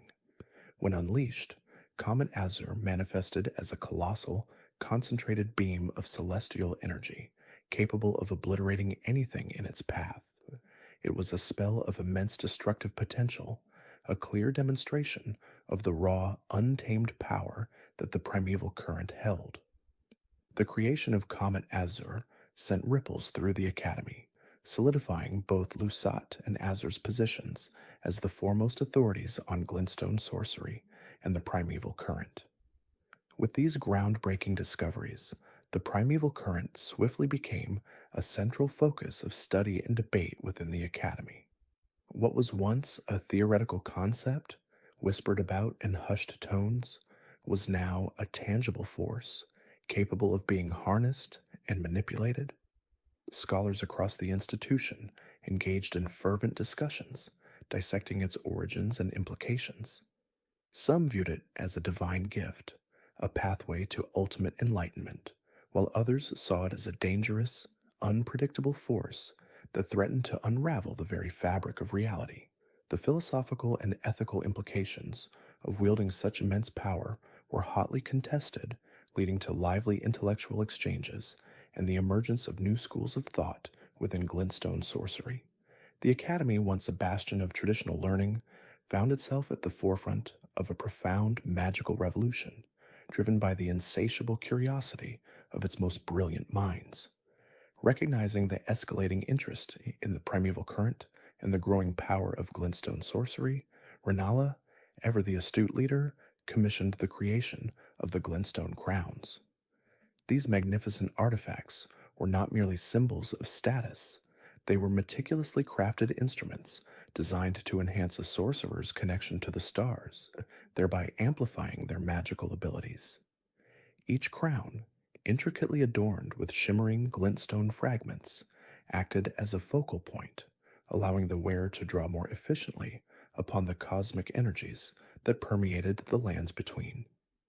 The glintstone crowns became highly coveted items, bestowing upon their wearers not only increased magical prowess, but also a tangible link to the celestial forces that governed their world. They were a testament to Renala's foresight, her understanding that the pursuit of cosmic knowledge required not only intellectual rigor, but also the right tools to facilitate its mastery. However, as Lusat and Azur delved deeper into their research, their experiments grew increasingly dangerous. The allure of the primeval current, with its promise of limitless power, proved to be an irresistible siren song. They pushed the boundaries of glintstone sorcery further than anyone had dared before, venturing into uncharted territories of magical manipulation. Their pursuit of ultimate power led them to disregard conventional safety protocols and the cautious warnings of their peers. They experimented with increasingly volatile concentrations of glintstone, attempting to directly channel the primeval current into their own bodies, believing that by doing so, they could achieve a level of magical mastery previously unimaginable. Their studies became less about understanding and more about merging, about becoming one with the very essence of cosmic power. The consequences of their reckless ambition soon became apparent. The Academy's scholars, witnessing Lusat and Azur's increasingly extreme experiments, began to notice alarming physical changes in the two prodigious sorcerers. Their bodies, once vibrant and human, started to crystallize, slowly transforming into grotesque, living monuments of glintstone. This horrifying metamorphosis was a direct result of their prolonged and intimate exposure to the raw, untamed energies of the primeval current. Their skin hardened into iridescent facets, their flesh slowly replaced by shimmering crystals, a chilling testament to the immense power they were attempting to control. This crystallization was a physical manifestation of the primeval current's corrosive influence, a grim warning of the dangers inherent in tampering with such fundamental cosmic forces. Renala, observing these disturbing transformations, was deeply concerned. She recognized the peril that Lusat and Azur were inviting upon themselves, and the potential instability their experiments could bring to the Academy. She personally warned them of the escalating risks, imploring them to exercise caution and reconsider their increasingly dangerous path. Her counsel was rooted in wisdom and a genuine concern for their well being, but their obsession with the primeval current had consumed them entirely. Blinded by their insatiable hunger for ultimate power and the intoxicating allure of the cosmic wellspring, they dismissed Renala's warnings, convinced that their pursuit was justified, that their eventual mastery of the primeval current would transcend any temporary discomfort or physical alteration. They believed they were on the cusp of a revolutionary discovery, a breakthrough that would redefine magic itself, and no amount of caution, not even from their revered queen, could deter them from their chosen path. This unwavering dedication, or perhaps this profound delusion, would ultimately seal their fate and forever alter the landscape of glintstone sorcery within the lands between. As the age of the Academy reached its zenith, a chilling transformation began to unfold within its most brilliant minds. Lusat and Azur, once the Academy's pioneering forces in primeval current sorcery, found themselves irrevocably altered by their relentless pursuit of cosmic truth. Their bodies, once flesh and blood, were now almost entirely composed of pulsating glintstone, their forms increasingly crystalline and alien.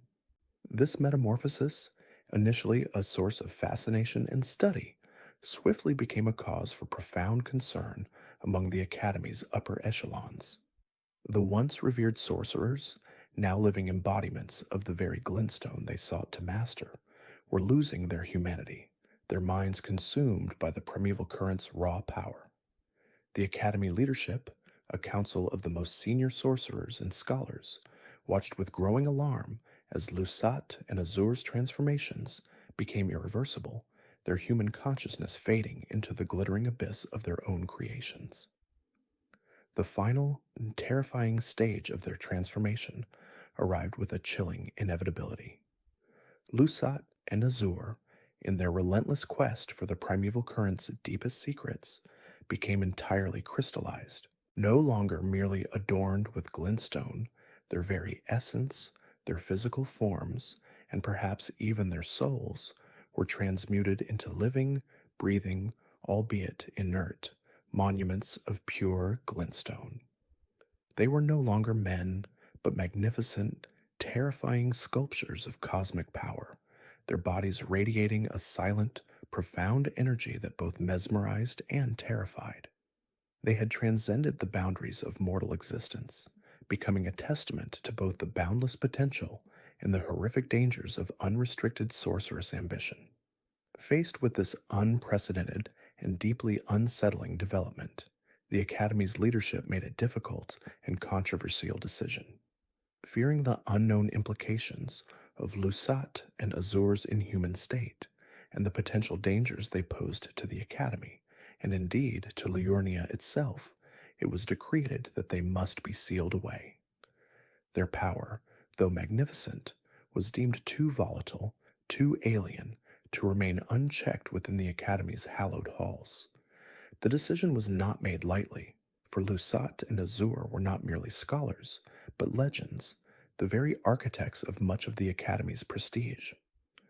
Yet the fear of their transformed state, the unsettling hum of the primeval current emanating from their crystalline forms, outweighed the reverence they once commanded. It was Renala, Queen of the Full Moon, and the Academy's unquestioned sovereign, who took on the grim task of ensuring their containment. She commissioned the creation of a hidden chamber deep beneath the Academy of Raya Lucaria, a place designed to be both secure and secret. This chamber, known as the Crystal Tunnel, was expertly carved and reinforced, its walls imbued with protective enchantments, a silent tomb for living gods.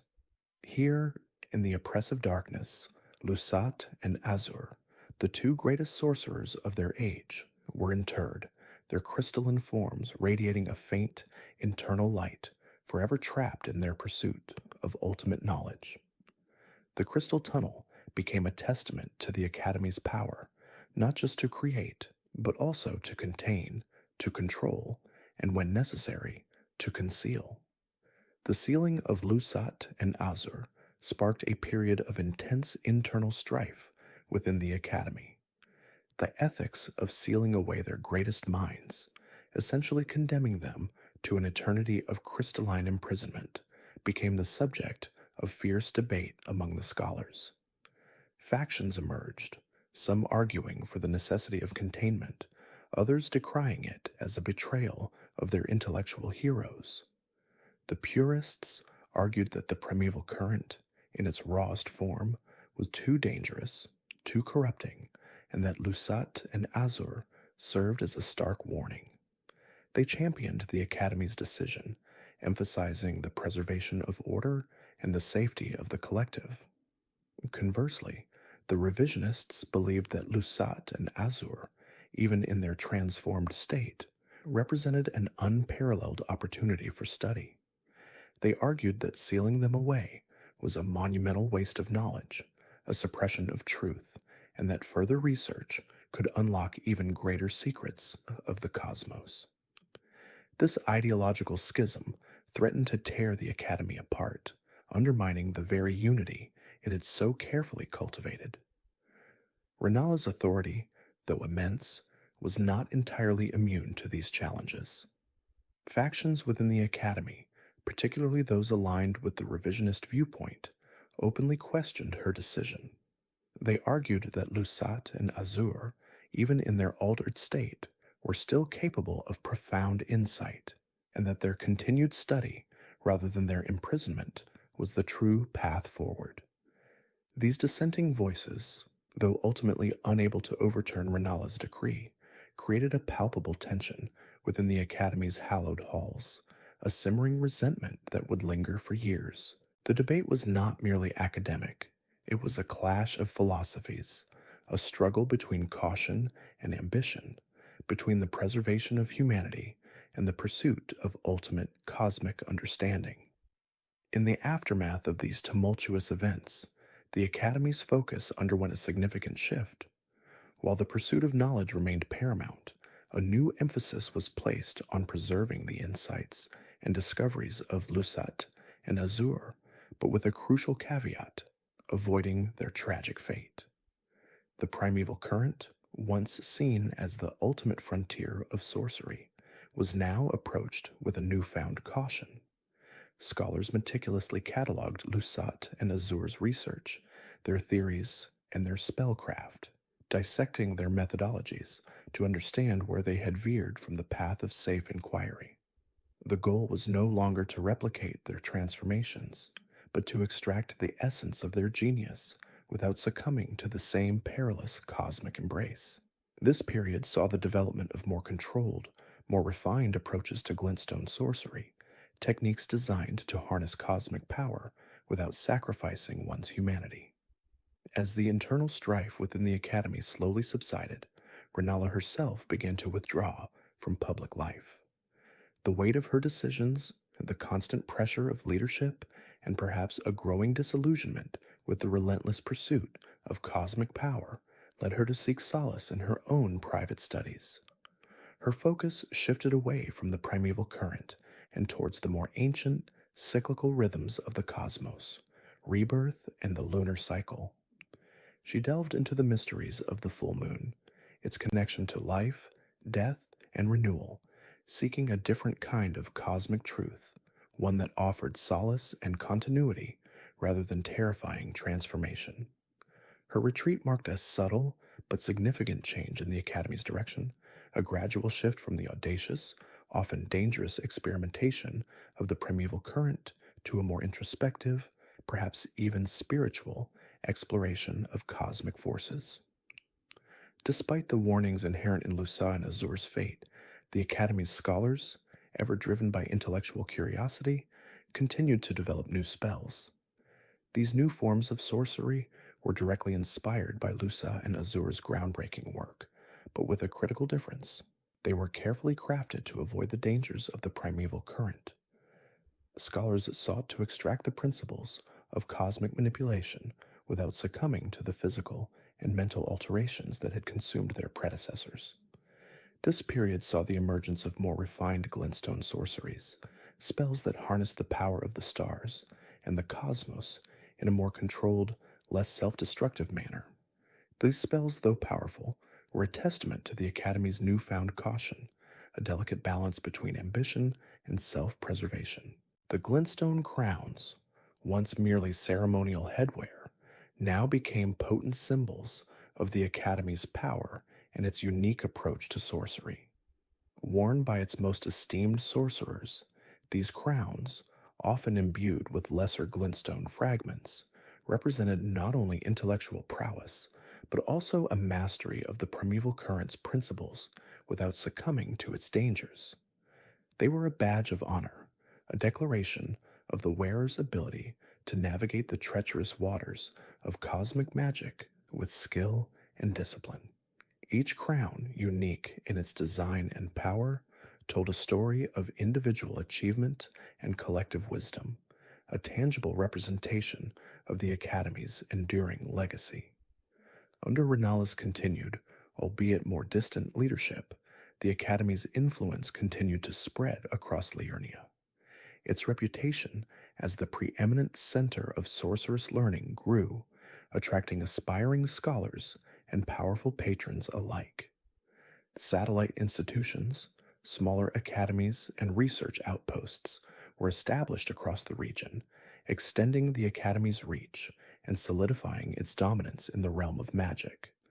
These institutions, while adhering to the core tenets of Raya Lucarian sorcery, also served as centers for localized research and the training of new generations of sorcerers. The Academy, despite its internal struggles and the cautionary tale of Lusat and Azur, remained a beacon of knowledge, its light shining brightly across the lands between, a testament to the enduring power of intellect and the relentless pursuit of cosmic truth. Its power, though now tempered by a newfound caution, was undeniable, its legacy etched in the very fabric of Liurnia. The cosmic currents that flowed through the Academy of Raya Lucaria, now at the height of its power, naturally drew in the children of Renala and Radagon. Rani, Radon, and Rykard, each a scion of formidable lineage, began their own studies within its hallowed halls, their intellectual journeys profoundly influenced by the Academy's deep-seated cosmic focus. Their individual trajectories, however, would soon diverge dramatically, echoing the shifting tides of power and belief across the lands between. Rani, ever drawn to the ethereal and the mysterious, delved deeply into lunar sorcery. Her mother's own profound connection to the moon, a connection that had once manifested in the radiant full moon sorceries, served as a powerful inspiration. Rani immersed herself in the Academy's celestial research, poring over ancient texts and observing the night sky with an intensity that bordered on obsession. She sought to understand not just the mechanics of the moon's influence, but its very essence, its cold, dark, and utterly alien beauty.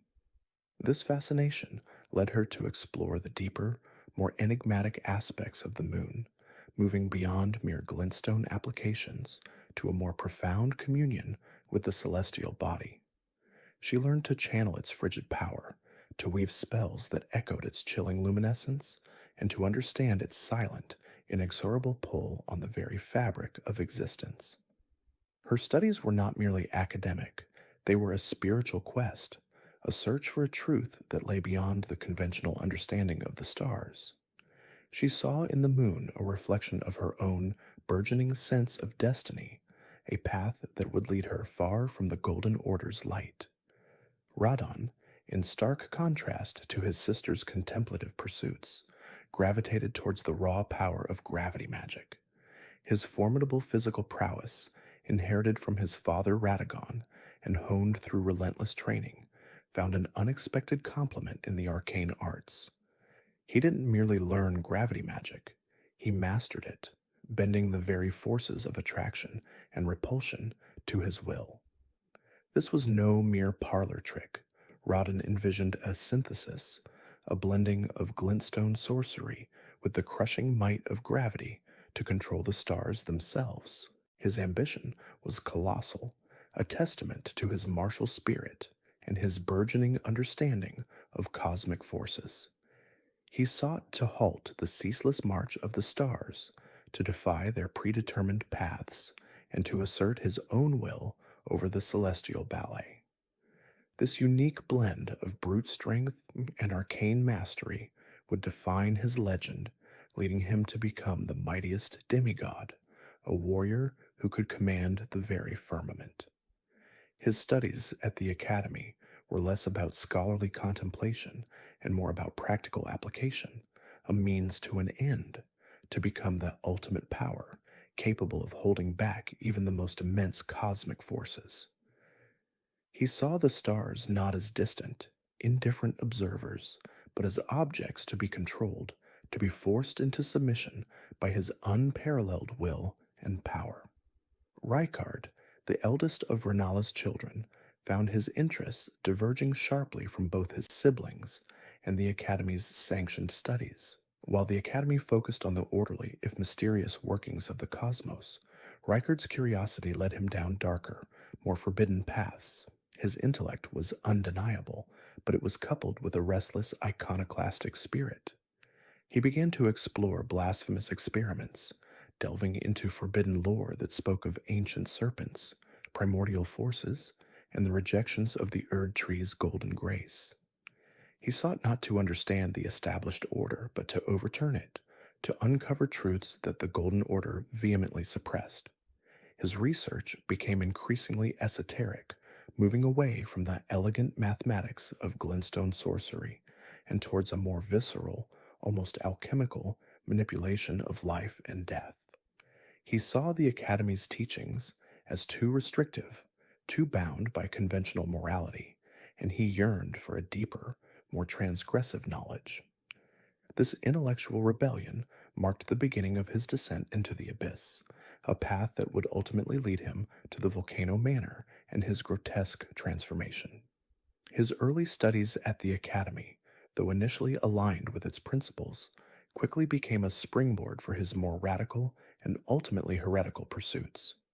He was a mind too brilliant and too rebellious to be contained by any single dogma, even one as expansive as the Academy's cosmic philosophy. As these intellectual currents swirled within the Academy, external pressures began to mount. The Golden Order, with its rigid adherence to the Erd Tree's tenets and its increasingly dogmatic worldview, began to view the Academy's cosmic pursuits with growing suspicion. What was once seen as intellectual curiosity was now perceived as a dangerous flirtation with heresy. The Golden Order preached a singular truth, a divine order ordained by Marika, and the Academy's exploration of alien stars and primordial powers directly challenged this narrative. Whispers of sorcerers communing with outer gods, of seeking power beyond the Erd Tree's grace, began to circulate, fanned by zealous Golden Order fundamentalists. The Academy, once a beacon of knowledge, found itself increasingly isolated, its intellectual freedom threatened by the encroaching shadow of religious dogma. This burgeoning conflict cast a long shadow over the already strained relationship between Renala and Radagon. Radagon, a champion of the Golden Order and a devout follower of its principles, found himself increasingly at odds with Renala's unwavering dedication to cosmic sorcery. Their once passionate union, a symbol of the fragile peace between the Carian royal family and the Golden Order, began to fray under the weight of their conflicting ideologies. Radagon, bound by his loyalty to Marika and the Erd Tree, could not condone the Academy's perceived transgressions. Renala, equally steadfast in her pursuit of knowledge and her commitment to the moon's wisdom, could not abandon her life's work. Their love, once a bridge between two worlds, became a chasm widened by the growing animosity between their respective factions. The personal became political, and their marital discord mirrored the larger societal schism. In response to the escalating threats from the Golden Order, the Academy's scholars, under Renala's tacit approval, began to hide their more controversial research. Ancient texts detailing forbidden spells, esoteric theories about outer gods, and radical interpretations of the cosmos were secreted away in hidden chambers and forgotten libraries. The once open and vibrant exchange of ideas became more clandestine, driven by a fear of persecution. Scholars who once proudly displayed their discoveries now worked in shadows, their pursuit of knowledge tinged with anxiety. They understood the dire consequences of defiance, having witnessed the Golden Order's ruthless suppression of anything deemed heretical. This shift towards secrecy marked a fundamental change in the Academy's character, transforming it from a bastion of open inquiry into a fortress of hidden truths. Renala herself, once a radiant figure of leadership, found her withdrawal deepening. The pressures of the Golden Order's scrutiny, coupled with the growing divisions within her own family and the Academy, weighed heavily upon her. She became increasingly consumed by her studies, retreating further into the comforting embrace of cosmic knowledge. The day-to-day governance of the Academy, once her purview, was gradually relinquished to her trusted advisors. She found solace in the cold, indifferent beauty of the moon, in the endless expanse of the cosmos, a world far removed from the petty squabbles of mortals and the oppressive dogma of the Golden Order. Her focus narrowed, her gaze fixed on the celestial, even as the world around her teetered on the brink of conflict. This withdrawal, while providing her with intellectual sanctuary, also left a vacuum of leadership, further exacerbating the Academy's vulnerability. Thus, the Academy's Golden Age, a period of unparalleled intellectual flourishing and cosmic discovery, began to wane. Internal divisions, fueled by differing interpretations of cosmic power and the fear of persecution, gnawed at its foundations. External pressures from the ascendant Golden Order, with its unwavering commitment to a singular truth, squeezed the Academy from all sides. The vibrant intellectual exchange that had once defined Raya Lucaria began to falter, replaced by a climate of suspicion and secrecy.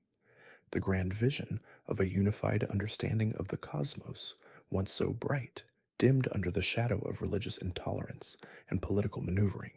Yet even amidst this decline, the legacy of Lusat and Azur endured.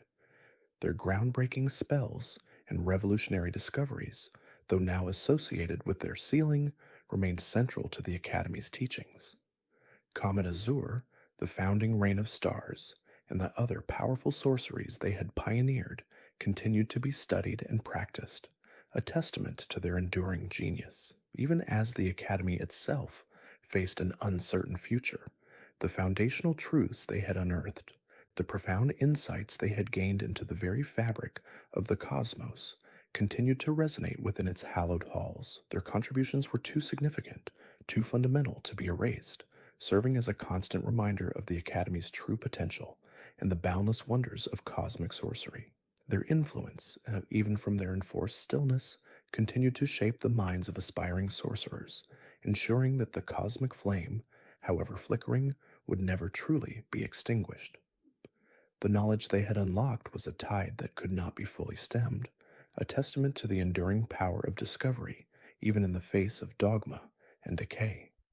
As the age of the Academy reached its zenith, a cataclysmic event, the shattering of the Elden Ring itself, plunged the lands between into an era of unprecedented chaos.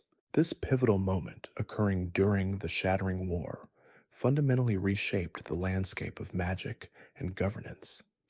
The Elden Ring, the very embodiment of the Golden Order's laws and the source of its dominion, fractured into great runes, scattering its power and destabilizing every institution that relied upon its authority.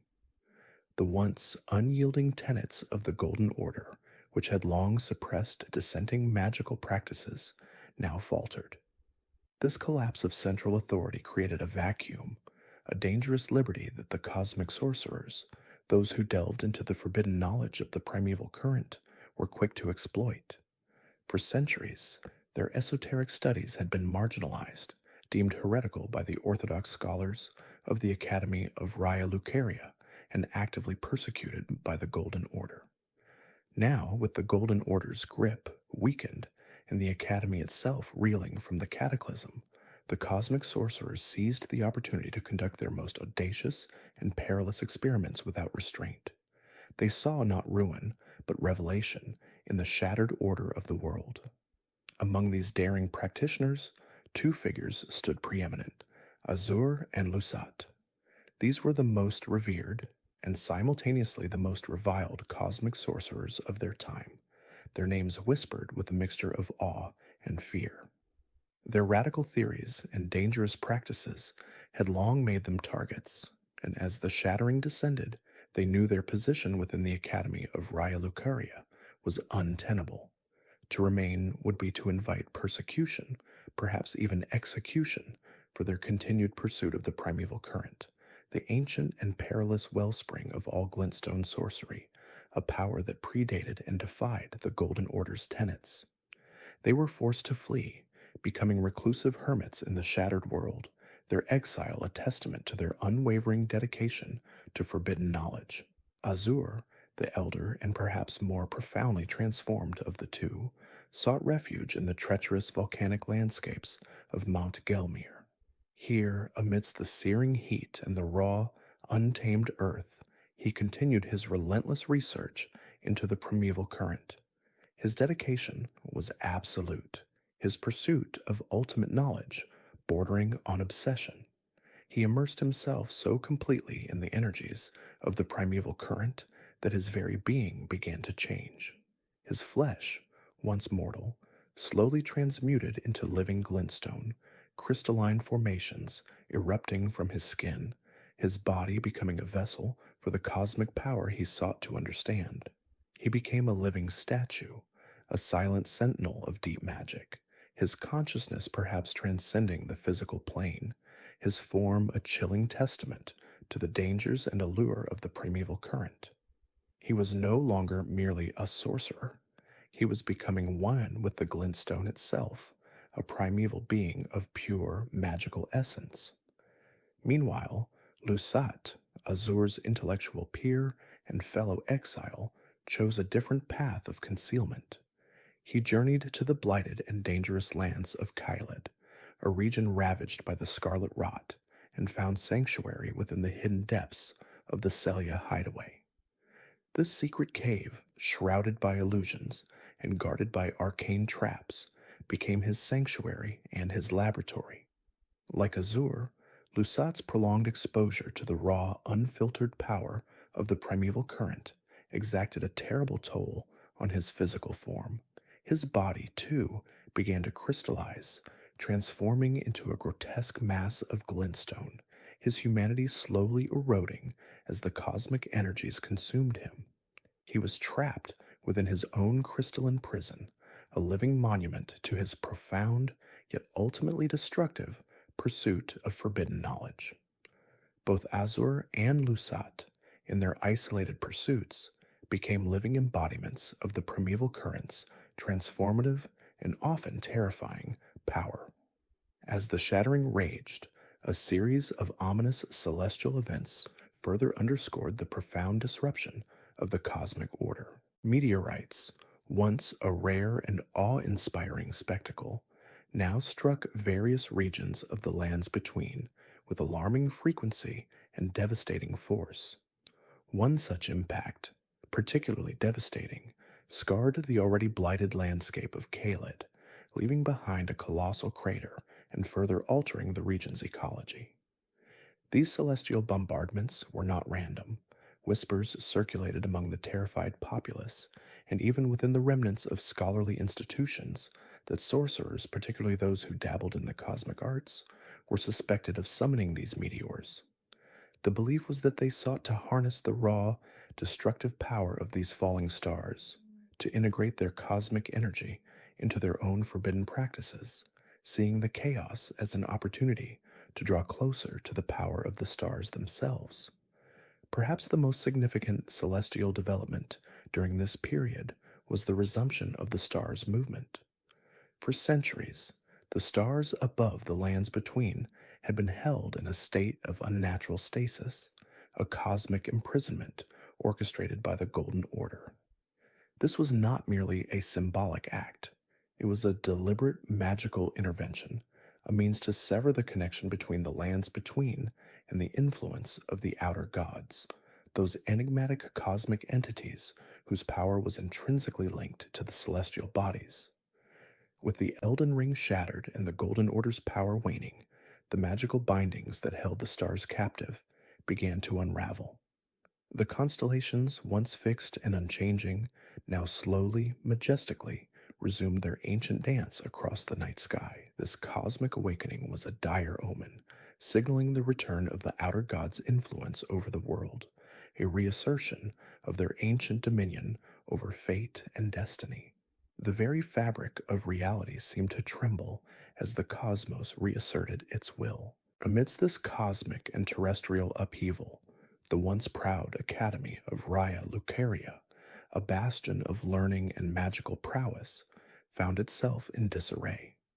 Its leader, Queen Renala of the Full Moon, had fallen into a profound madness.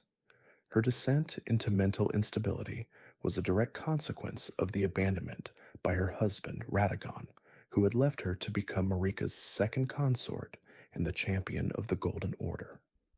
Renala, once a brilliant sorceress and a loving mother, was now a broken figure, clutching the amber egg given to her by Radagon, forever reliving her past glories and sorrows. Her madness left the Academy leaderless and internally divided, its once unified purpose fractured by conflicting ideologies and power struggles. The absence of strong leadership created a fertile ground for dissent and the rise of new, often radical, magical factions. One such figure to emerge from the Academy's internal strife was Selen, a rogue sorceress whose ambition and intellect were matched only by her defiance of orthodox teachings. Selen, seeing the opportunity in the Academy's weakness and the Golden Order's collapse, began to gather followers, disciples who were drawn to her radical vision of reviving the primeval current. She openly challenged the remaining Orthodox scholars, arguing that the Academy's stagnation was due to its adherence to outdated and restrictive doctrines. Selen believed that true magical advancement lay in reconnecting with the primal, unfiltered power of the cosmos, a power that the Golden Order had sought to suppress. She envisioned a new era of sorcery, one unbound by tradition, where the secrets of the primeval current could be fully unlocked. Naturally, Selen's radical agenda did not go unchallenged. The Academy's remaining loyalists, those who clung to the established traditions and sought to maintain some semblance of order, viewed her as a dangerous heretic. Led by the Glintstone Crowns, a council of the most senior and conservative sorcerers, they attempted to suppress Selen's burgeoning faction. This led to intense internal strife within the Academy, a war of ideologies fought not with swords, but with spells and political maneuvering. The Glintstone Crowns saw Selen's pursuit of the primeval current as a direct threat to the Academy's integrity and a dangerous flirtation with forbidden powers that had once nearly destroyed the world. Undeterred by the Academy's opposition, Selen, ever resourceful, established a hidden base of operations in the desolate ruins of the Witchbane Ruins. This remote and forgotten place, far from the watchful eyes of the Glintstone Crowns, became her secret laboratory and the nexus of her growing movement. Here, amidst the crumbling stones and the echoes of forgotten magic, she conducted her most audacious experiments, striving to forge a direct connection with the cosmos, to tap into the very essence of the primeval current.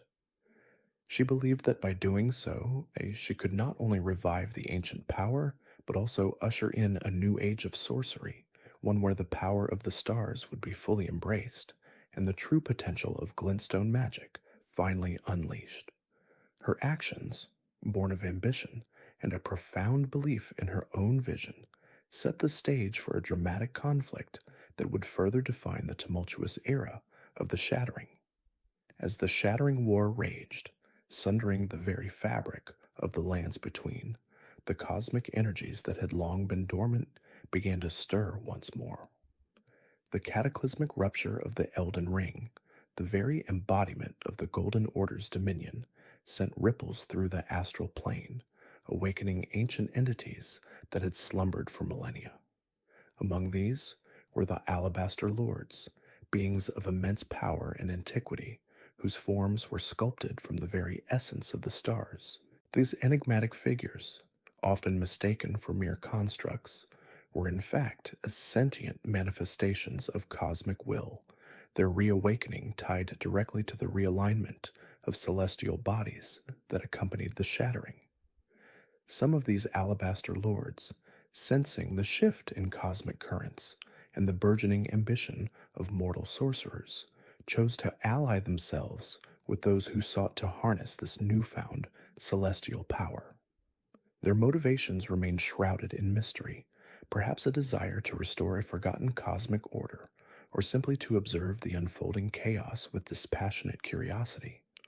Regardless, their presence amplified the potency of cosmic sorcery, offering glimpses into deeper, more terrifying aspects of the universe than had ever been conceived by the Academy of Raya Lucarian. However, the very stars themselves became a battleground, not just for sorcerous ambition, but for the fate of the lands between. General Radon, the Star Scourge, a demigod of immense physical and magical prowess, had through sheer force of will and mastery of gravity magic halted the movement of the stars. His titanic efforts, born from a desperate desire to protect his beloved Kaled from the encroaching cosmic horrors and to preserve the Golden Order's tenuous grip on reality, had an unforeseen and profound impact on the burgeoning cosmic sorcerers. Unbeknownst to him, his colossal feat of stasis inadvertently stifled their attempts to commune with the cosmos. The celestial alignments that were so crucial for their rituals, for drawing power from distant constellations, and for deciphering the arcane messages embedded in starlight, were now frozen, their influence muted by Radon's monumental will.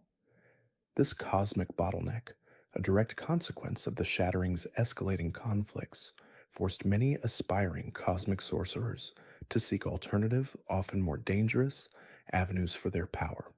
The renewed cosmic activity, despite Radon's efforts, was not entirely contained. The very act of the shattering, a cosmic wound upon the world, acted as a beacon, drawing celestial creatures from the depths of space. The most prominent of these were the falling star beasts, grotesque, chitinous monstrosities that descended upon the lands between like living meteorites.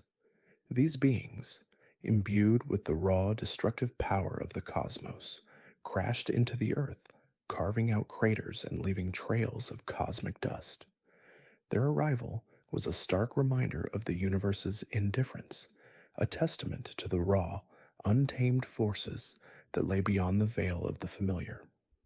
Some sorcerers, particularly those who favored gravitational magic, saw these beasts not as threats, but as living conduits of cosmic energy, their very flesh a source of potent glintstone.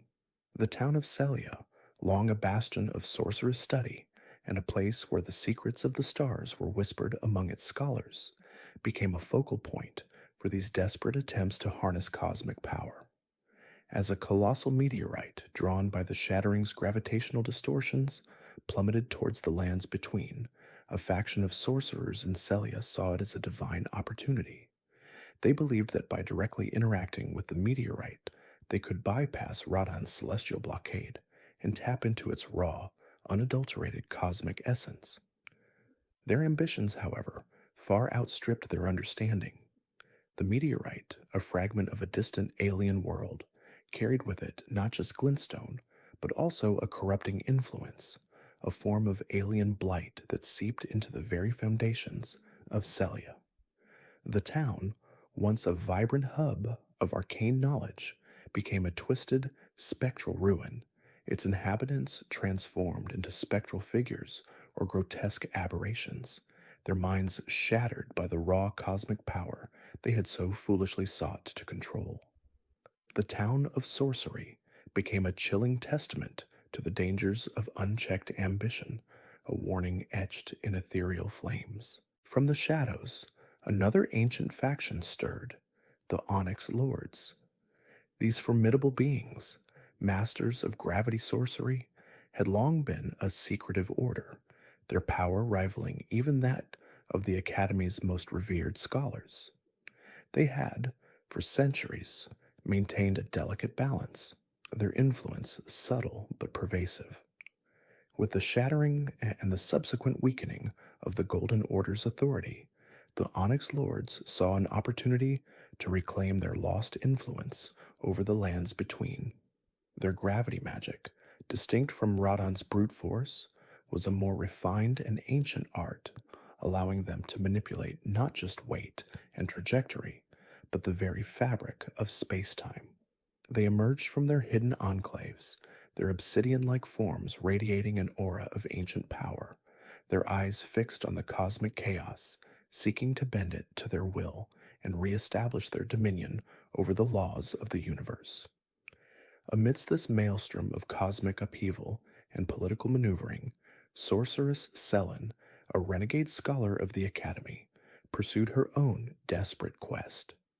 Obsessed with unraveling the true nature of the primeval current, the primordial source of all glintstone sorcery, she believed that the Golden Order's rigid doctrines had stifled its true potential. She saw the shattering not as an end, but as an opportunity to transcend the limitations imposed by Marika's reign. Her relentless research led her to the legendary primeval sorcerers, Azur and Lusat, whose profound understanding of the cosmos had been deemed heretical by the Academy, and whose bodies had been transformed into living crystals by their own forbidden knowledge. Selen, with unwavering conviction, located their petrified forms, believing that their ancient wisdom was the key to reviving the primeval current and unlocking a new era of limitless sorcery. She saw them not as condemned heretics, but as enlightened pioneers, their sacrifices a testament to their unwavering pursuit of truth. Selen's radical views and her open defiance of the Academy's established dogma did not go unnoticed. The remaining leadership of the Academy, clinging to their dwindling authority amidst the chaos of the shattering, viewed her actions as a direct threat to their power and their interpretation of glintstone sorcery. They declared her a heretic, a dangerous radical whose pursuit of forbidden knowledge threatened to unravel the very fabric of their institution. In a swift and decisive move, they sentenced her to imprisonment in the Witchbane ruins, a desolate and forgotten place, hoping to silence her and extinguish her dangerous ideas. They believed that by isolating her, they could prevent her influence from spreading and maintain their control over the narrative of sorcery. However, the Academy underestimated Selen's indomitable spirit and her profound understanding of sorcery. Even in her physical imprisonment, her will remained unbroken. Through advanced techniques of astral projection, a rare and difficult form of sorcery that allowed her consciousness to transcend her physical body, Selen continued her research. Her spirit, unbound by the confines of her cell, traversed the lands between, seeking out ancient texts, hidden knowledge, and like-minded individuals. She began to gather a clandestine network of secret apprentices, those who, like her, questioned the Academy's dogma and yearned for a deeper understanding of the cosmos. These apprentices, often operating in the shadows, became her eyes and ears, carrying out her instructions and disseminating her forbidden teachings, ensuring that her quest for the primeval current would not be extinguished. The primeval sorcerers, the direct followers and students of Azur and Lusat, had long been a scattered and persecuted faction.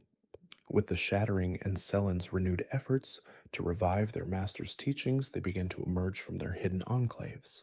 These sorcerers, often bearing the mark of their forbidden knowledge, scattered across the lands between, driven by a shared purpose to seek out remnants of their master's knowledge, to decipher their cryptic teachings, and to prepare for the eventual return of the primeval current. They were a diverse group, some driven by a thirst for power, others by a genuine desire for enlightenment, but all united by their reverence for Azur and Lusat and their belief in a sorcery that transcended the limitations of the Golden Order. They saw Selen as a beacon, a catalyst for their long awaited resurgence. As the cosmic energies intensified and the various factions of sorcerers vied for dominance, the Crystalians, enigmatic beings composed entirely of glintstone, became increasingly active. These ancient guardians, whose very existence was intertwined with the flow of glintstone lore, had long protected the deepest secrets of sorcery, often from those who sought to exploit or corrupt it.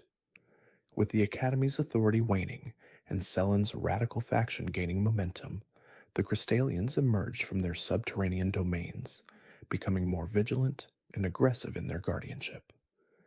They saw both the Academy's rigid adherence to outdated doctrines and Selen's reckless pursuit of forbidden knowledge as potential threats to the purity of glintstone. Their crystalline forms, impervious to many forms of attack, became formidable obstacles for any who sought to uncover the ancient sorcerous secrets they diligently protected, their purpose to maintain a delicate balance in the ever-shifting landscape of magic. And finally, amidst this cosmic and political turmoil, Rani the Witch, a demigod who had long rejected her fate as a vassal of the Golden Order, began to enact her grand plot. An ally of the stars, and possessing a profound understanding of their influence, Rani sought to overthrow the Golden Order entirely and usher in an age of stars, a new era where the cosmos, not the Erd Tree, would dictate the destiny of the lands between. Her intricate plan, involving betrayal, manipulation, and the forging of a new destiny, indirectly aided the goals of the cosmic sorcerers. While her motivations were distinct, her desire to dismantle the Golden Order and her reverence for the stars created a fertile ground for cosmic sorcery to flourish. Her actions, though not directly aligned with Selen's primeval current, nonetheless weakened the forces that sought to suppress cosmic knowledge, allowing the seeds of a new, cosmic-focused sorcery to take root and potentially blossom into a formidable force in the lands between. The Shattering, therefore, was not just a period of destruction, but a crucible in which the future of sorcery itself was being forged, shaped by the ambitions of demigods, the awakening of ancient entities, and the desperate quests of those who dared to gaze into the abyss of the cosmos.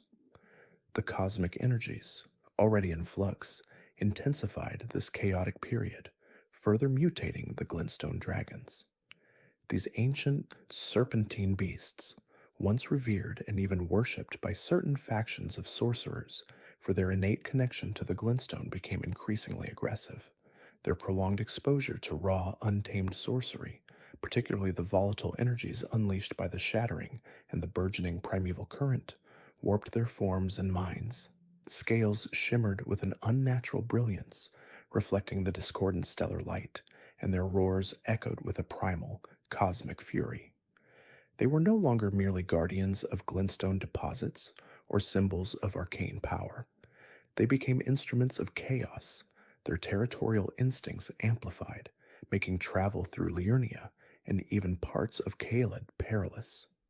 Their attacks on settled areas and even Academy outposts became more frequent and devastating, a stark reminder of the uncontrolled magical forces now unleashed upon the lands between.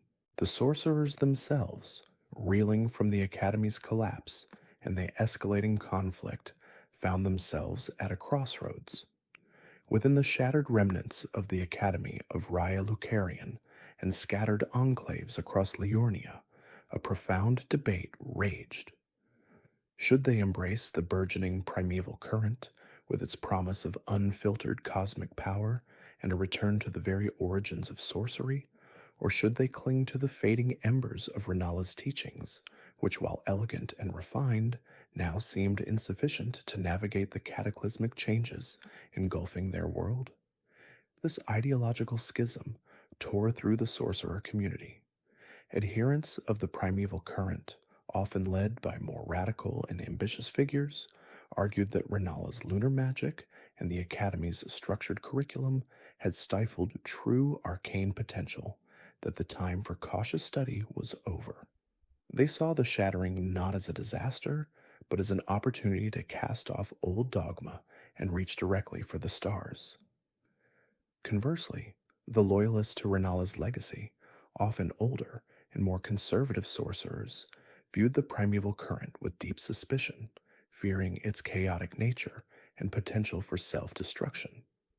They warned of the dangers of unchecked power, referencing historical calamities and the very instability that had led to the current state of affairs. They believed that the nuanced, disciplined approach to sorcery, honed over centuries under Renala's guidance, was the only path to true mastery and stability, even in these turbulent times. This internal conflict weakened the sorcerers further, preventing a unified response to the external threats and leaving them vulnerable to manipulation. Amidst this internal strife, a new and sinister threat emerged: the baleful shadows. These shadowy humanoid assassins, imbued with a chilling otherworldly grace, were directly linked to the stars, their movements fluid and their attacks precise and deadly. They were not mere mercenaries, that their actions were guided by a higher cosmic purpose, serving as enforcers for Rani the Witch and her increasingly ambitious cosmic agenda, which now intertwined with the burgeoning influence of the primeval current. The baleful shadows specifically targeted those who openly opposed Rani's machinations or sought to undermine the sorcerer's cosmic ambitions.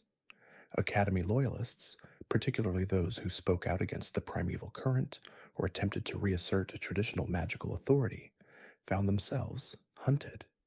Even those who merely possessed knowledge or artifacts that could impede Rani's plans were marked for elimination. Their silent, relentless pursuit instilled a deep fear within the sorcerer community, forcing many to choose sides or risk a swift and brutal end. Their appearance was a clear signal that Rani's influence was growing and that her cosmic aspirations were now being actively pursued through lethal means. It was during this period of profound uncertainty and danger that Selen, or rather her astral form, reached out. Having been imprisoned and her physical body subjected to unimaginable torture by the Academy for her heretical pursuit of the primeval current, her consciousness persisted, a shimmering ethereal presence. She sought out the Tarnished, a newly arrived outsider with the potential to reshape the fate of the lands between. Her astral form, appearing as a spectral projection, communicated telepathically or through cryptic visions, conveying the urgency of her plight and the importance of her mission. Selen implored the Tarnished for aid, not just in securing her release, but in a far grander endeavor, overthrowing the remnants of the Academy's old guard and fully reviving the primeval current. She presented herself as a visionary, a martyr for true knowledge, arguing that only through the primeval current could the lands between escape its cycle of decay and embrace a new enlightened age. Her pleas were compelling, promising untold power and a deeper understanding of the cosmos, appealing to the Tarnished's inherent desire for strength and purpose in a broken world. She saw the Tarnished as a potential champion, someone unburdened by the prejudices and dogma that had crippled the sorcerer community, a fresh slate upon whom the true cosmic will could be inscribed.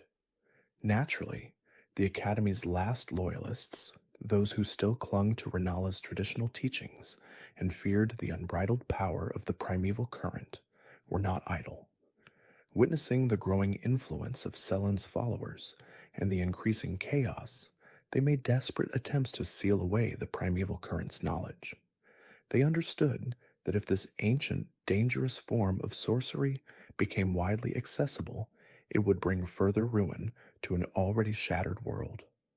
These loyalists, often operating in secret, attempted to recover and secure fragments of the primeval current's teachings, hiding them away in forgotten archives, sealing off access to ancient texts, and even attempting to erase certain historical records. They believed they were acting as guardians, protecting the lands between from a power too vast and too dangerous for mortals to wield. They initiated purges, albeit limited by their dwindling influence, against known adherents of the primeval current, and sought to discredit Selen's teachings as madness. Their efforts, however, were largely reactive and fragmented, a desperate struggle against a tide that was already turning, fueled by the desperation of a world yearning for a new path, however perilous.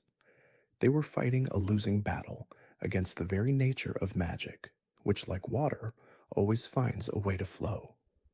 As the cosmic energies continued to fluctuate and the lines between traditional sorcery and the primeval current blurred, a new class of warriors emerged, the meteoric or blade wielders. These individuals, often drawn from the fringes of society or those with a natural attunement to celestial phenomena, were not sorcerers in the traditional sense, but their unique weapons, forged from meteorites that had fallen from the stars, granted them a profound connection to cosmic power. The meteoric ore blade, a curved great sword imbued with gravitational magic, allowed its wielder to manipulate gravity, pull enemies closer, and even launch themselves through the air with meteoric force. These warriors became enforcers for sorcerers seeking celestial guidance, particularly those who embraced the primeval current. They were sought after for their raw power and their ability to bring cosmic might to bear in physical combat, complementing the more ethereal attacks of sorcerers. Their emergence underscored the growing influence of celestial powers in the lands between, demonstrating that the stars were not merely objects of study, but active forces shaping the very nature of warfare and power. They were living conduits of the cosmos, their blades extensions of stellar will. Meanwhile, the celestial tapestry above the lands between was undergoing a profound and unsettling transformation. The stars' movement, once predictable and governed by ancient cosmic laws, began to accelerate erratically. This phenomenon was directly linked to the weakening hold of General Radon, the Star Scourge, who in his madness was still attempting to defy fate and hold the stars in place. As his mind further deteriorated and his strength waned, his colossal gravitational magic, which had for so long kept the heavens in check, faltered. This weakening grip caused celestial phenomena to intensify across the lands between. Meteor showers, once rare and awe-inspiring, became more frequent and dangerous, scarring the landscape. Nebulae swirled with unnatural vibrancy, and constellations shifted in ways that defied established astrological charts, causing widespread alarm among scholars and common folk alike. The very fabric of the cosmos seemed to be unraveling, reflecting the chaos on the ground. This acceleration of stellar movement was not merely a spectacle. It had tangible effects, influencing the potency of glintstone, amplifying the power of cosmic sorceries, and further unsettling the already fragile balance of the world. It was a cosmic alarm bell, signaling that a major shift in the fate of the lands between was imminent, driven by forces far beyond mortal comprehension. And at the heart of much of this cosmic upheaval lay Selen, her ultimate fate now hinging on the actions of the Tarnished. Her astral form, a desperate plea for liberation, and the realization of her cosmic vision had set in motion a chain of events that would irrevocably alter the course of sorcery in the lands between. The Tarnished faced a monumental choice: to restore Selen's body, bringing her back to her physical form and allowing her to fully enact her plans for the primeval current, or to abandon her to the primeval current's embrace, leaving her consciousness to dissipate into the vast, unfiltered energies of the cosmos. Restoring her body meant aligning with her radical vision, potentially ushering in an era of unprecedented arcane power, but also one fraught with unknown dangers and the potential for cosmic catastrophe. Abandoning her, however, meant allowing a powerful, albeit controversial mind to be consumed by the very forces she sought to master, potentially stifling a new path for sorcery, but also preventing the full unleashing of chaotic cosmic power. This choice, presented to the Tarnished, was not merely about one individual's life, but about the very soul of sorcery in the lands between, a decision that would echo through the cosmic currents for ages to come, shaping the future of magic and the fate of the stars themselves. The weight of the cosmos and Selen's fervent hope rested squarely on the Tarnished's shoulders.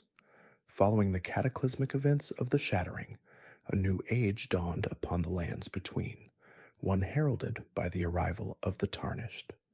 This is the age of the Tarnished, the player's journey, an era defined by a desperate quest to mend the fractured Elden Ring and restore order to a world teetering on the brink of utter collapse.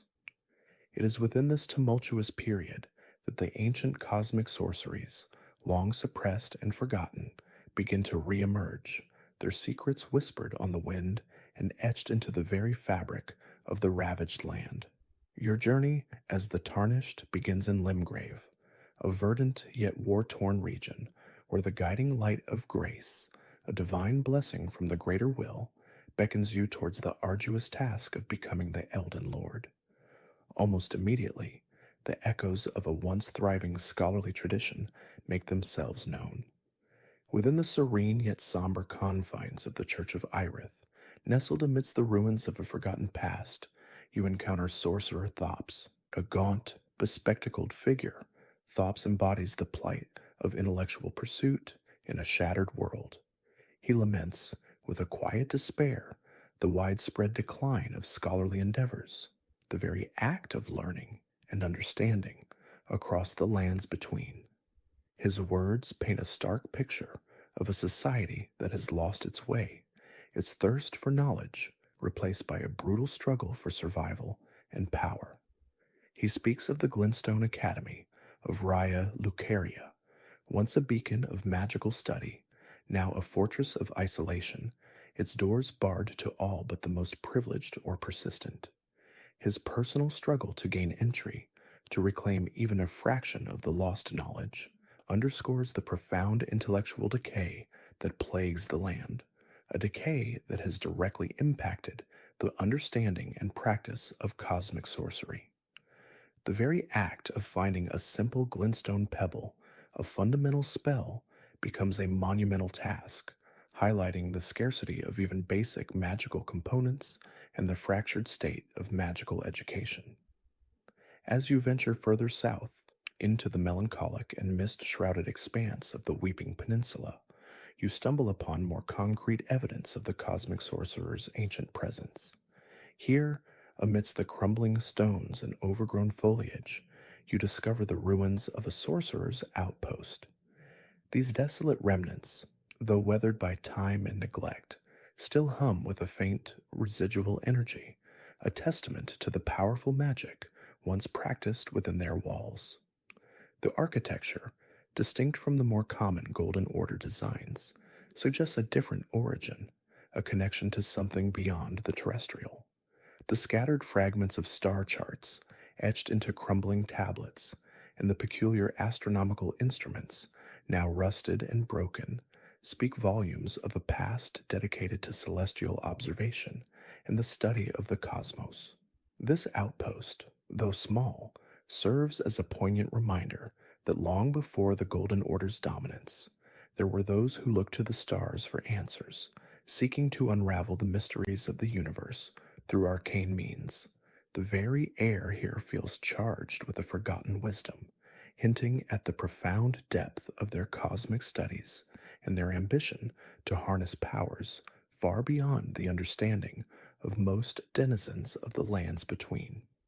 The presence of these ruins so far from the major centers of learning, like Raya Lucaria, suggests a clandestine or perhaps even exiled group of sorcerers pursuing knowledge that might have been deemed heretical or dangerous by prevailing authorities. Your journey then takes you to the Street of Sages ruins, a desolate and dangerous locale within Caelid, a land scarred by the scarlet rot. It is here, amidst the decaying structures and the oppressive atmosphere, that you make a significant discovery: the meteorite staff. This unique staff, imbued with a strange, otherworldly power, is directly tied to the fallen stars of Celia, a place infamous for its connection to cosmic phenomena. The staff's description explicitly states its origin from a meteorite, its gnarly, twisted form reflecting the violent impact of its celestial descent. The inherent gravity magic it possesses, allowing for the manipulation of gravitational forces, is a clear indicator of its cosmic lineage, a direct link to the very forces that govern the universe. This artifact is not merely a weapon, but a relic, a tangible piece of the cosmos that has fallen to the lands between, carrying with it the raw, untamed power of the stars. Its discovery serves as a powerful affirmation of the cosmic sorcerer's deep connection to celestial bodies and their ability to harness such immense power. The staff's presence in these ruins suggests that the sages who once inhabited this street were keenly interested in, and perhaps even worshipped, these fallen stars, recognizing their intrinsic magical properties. Continuing your exploration, you eventually arrive at the Waypoint Ruins, a place shrouded in mystery and guarded by a formidable mad pumpkin head. Within its depths, you encounter Sorceress Selen, a figure who will become central to your understanding of cosmic sorcery. Selen, unlike Thops, is not merely lamenting the past, but actively seeking to reclaim it. Her fervent desire is to understand and master the primeval current, the very source of all glintstone sorcery. She speaks of it with an almost religious reverence, describing it as the fundamental wellspring of magic, a cosmic energy that flows through the universe. Her ultimate goal is to uncover the lost sorcerers, the ancient practitioners who first tapped into this primeval current and achieved unparalleled mastery over glintstone magic. Selen's ambition is grand, and her methods, as you will discover, are often ruthless, but her knowledge of the cosmic sorcerers is unparalleled. She sees in you, the Tarnished, a potential ally, someone capable of navigating the treacherous paths and confronting the formidable guardians that stand between her and her ultimate objective. Her immediate task for you is a testament to her dedication and her belief in the power of ancient spells. Selen, recognizing your potential and perhaps your own nascent interest in sorcery, tasks you with a crucial mission: to retrieve the Comet Azure sorcery. This powerful spell, rumored to be of immense cosmic origin, is hidden deep within the treacherous and volcanic landscape of Mount Gelmir. The journey to retrieve it is fraught with peril, requiring you to navigate fiery chasms, confront monstrous creatures, and contend with the oppressive heat of the volcano. The very location of the spell, a place of extreme natural power and geological upheaval, hints at the raw, untamed energy it embodies. Comet Azure, when finally acquired, proves to be a devastating beam of pure glintstone energy, a testament to the might of the primeval current and the advanced understanding of the sorcerers who wielded it. Its power is far beyond the conventional spells encountered thus far, a clear indication of its primeval origins and its connection to the very fabric of the cosmos. The act of retrieving this spell not only empowers you, but also deepens your understanding of the cosmic sorcerer's capabilities and their ambition to harness the most potent forms of magic.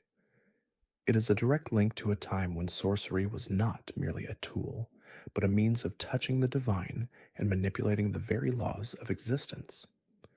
Your quest for knowledge, as guided by Selen's relentless ambition, leads you to the Celia Hideaway, a secret cave system concealed within the Kaled wilds.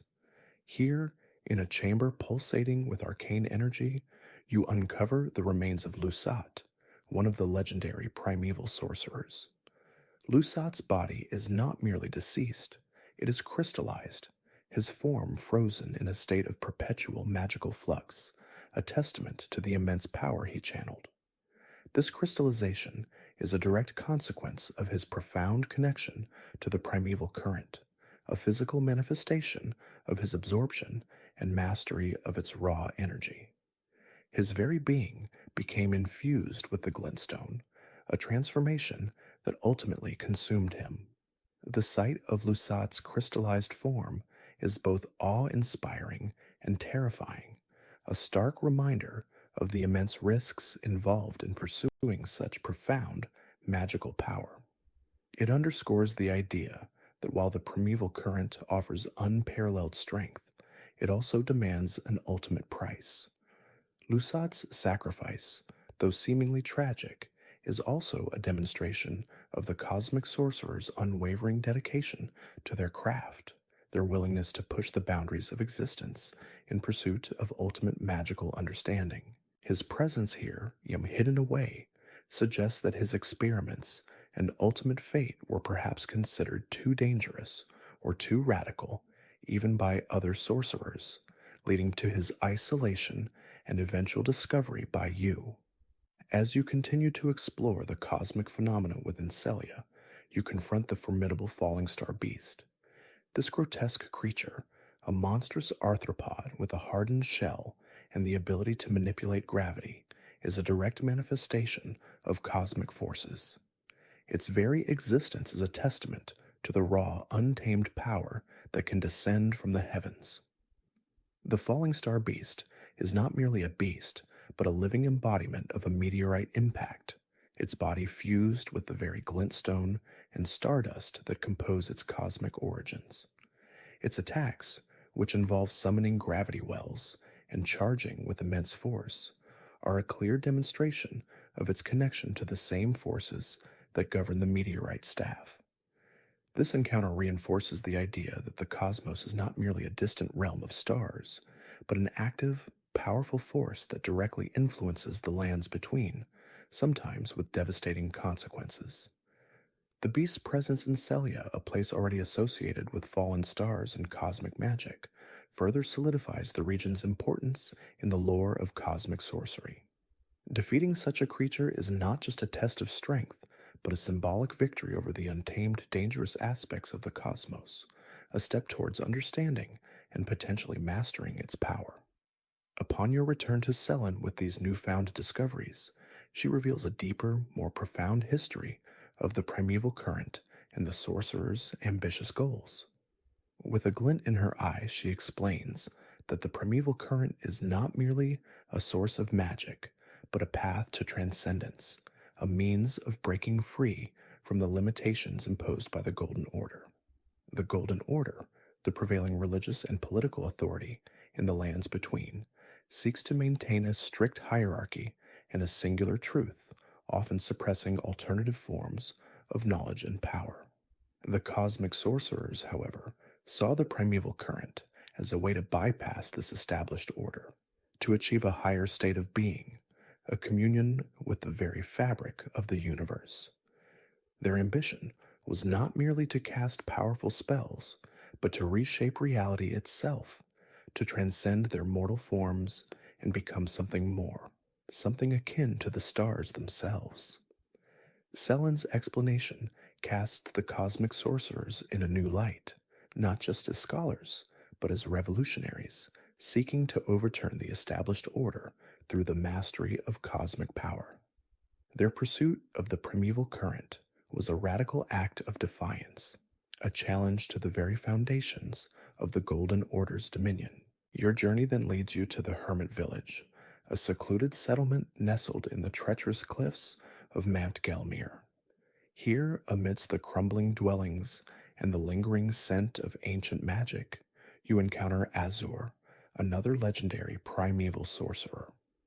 Like Lusat, Azur is found in a state of crystallization, his body transformed into a living glintstone monument, yet still emitting a powerful, primal glintstone energy. Unlike Lusat, Azur is not merely a static relic. His presence still radiates an immense magical aura, a testament to his enduring connection to the primeval current. His crystallized form, though immobile, seems to pulse with an inner light, a silent testament to the profound power he wielded. The sight of Azur, frozen in this state of ultimate magical absorption, further solidifies the understanding that the primeval current offers not just power, but a transformative experience, one that blurs the lines between life and pure magical essence.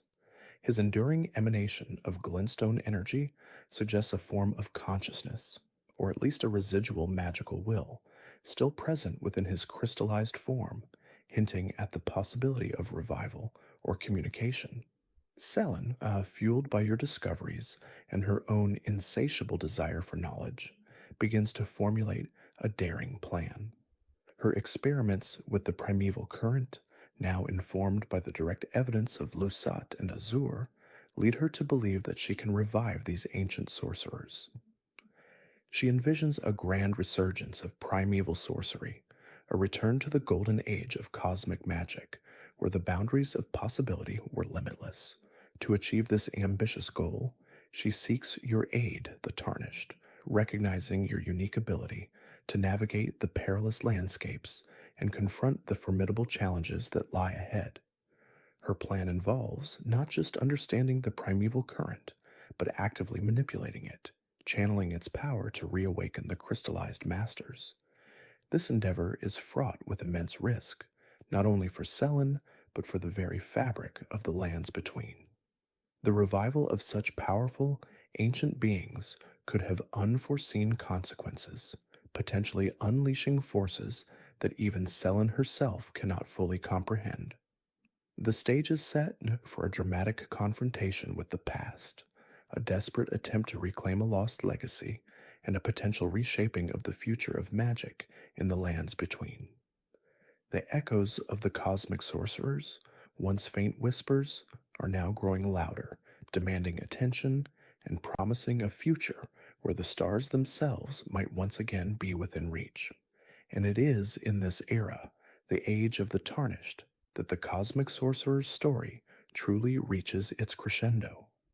Having navigated the treacherous paths of the lands between, the Tarnished, a champion guided by grace, retrieves the powerful sorcery known as Stars of Ruin from the petrified remains of Master Lusa himself. This discovery is a somber one, revealing the fate of the once great sorcerer, trapped within a crystalline prison, a victim of his own insatiable hunger for the primeval current.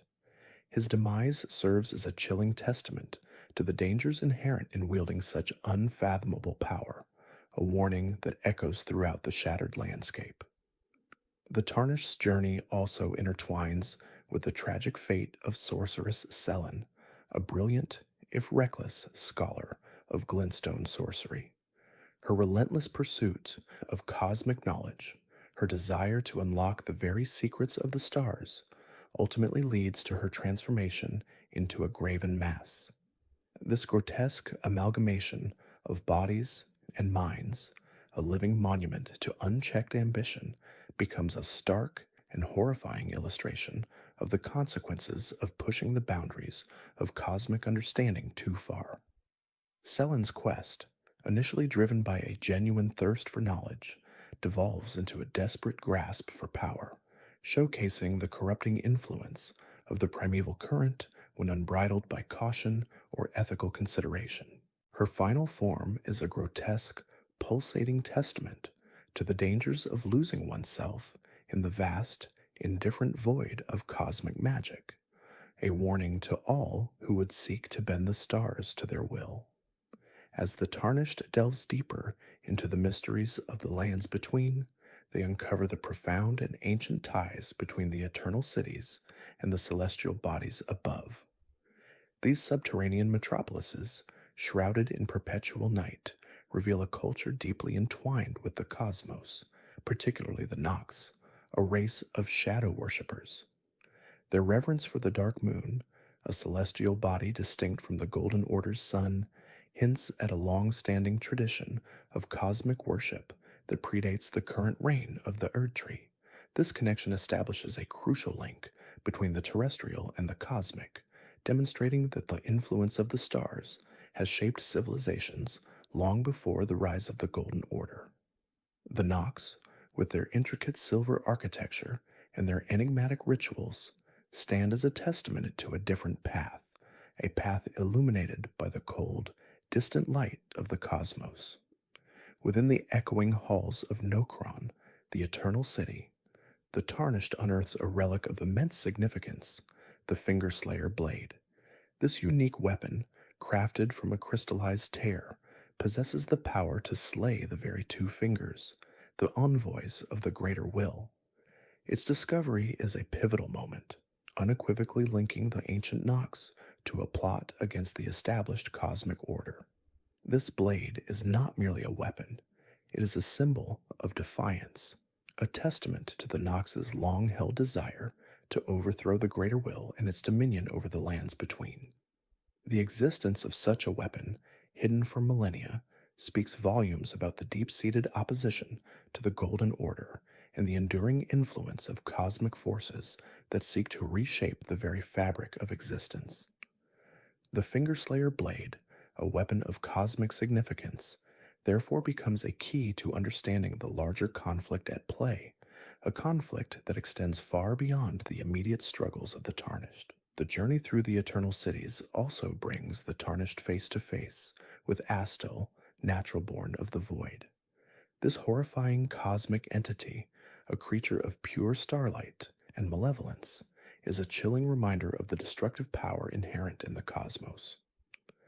Astel, a natural born of the Void, suggests a primordial origin, an entity that existed long before the current cosmic order. Its presence in the lands between, particularly within the ruins of the Eternal Cities, strongly implies its role in their downfall. It is a cosmic horror of immense power, capable of wielding gravitational forces and unleashing devastating starlight, embodying the raw, untamed power of the cosmos. Astel's existence underscores the vulnerability of even ancient civilizations to the whims of these cosmic forces, a testament to the indifferent, often destructive nature of the universe beyond the lands between. Its defeat is a monumental achievement, a temporary reprieve from the encroaching darkness of the void.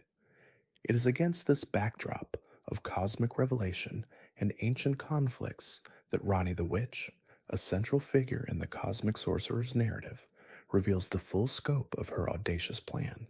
She seeks to replace the Golden Order, the dominant religious and political power in the lands between, with an age of stars. This ambitious endeavor is not merely a power grab, it is the culmination of the primeval current sorcerer's original vision, a return to a time when the stars held sway over destiny and fate. Rani, a demigod herself, rejects the suffocating influence of the greater will and its golden order, believing that true freedom and destiny lie in the embrace of the cosmos. Her plan, a radical departure from the established order, offers a vision of a world where individuals are free to chart their own course, guided by the distant, impartial light of the stars. This age of stars, a concept deeply rooted in the ancient beliefs of the cosmic sorcerers, promises a new era of cosmic freedom, a rejection of the rigid dictates of the greater will. However, a formidable obstacle stands in Rani's path, and indeed in the path of the entire cosmos, Star Scourge Radon. This colossal demigod, a son of Radagon and Renala, wields immense gravitational power,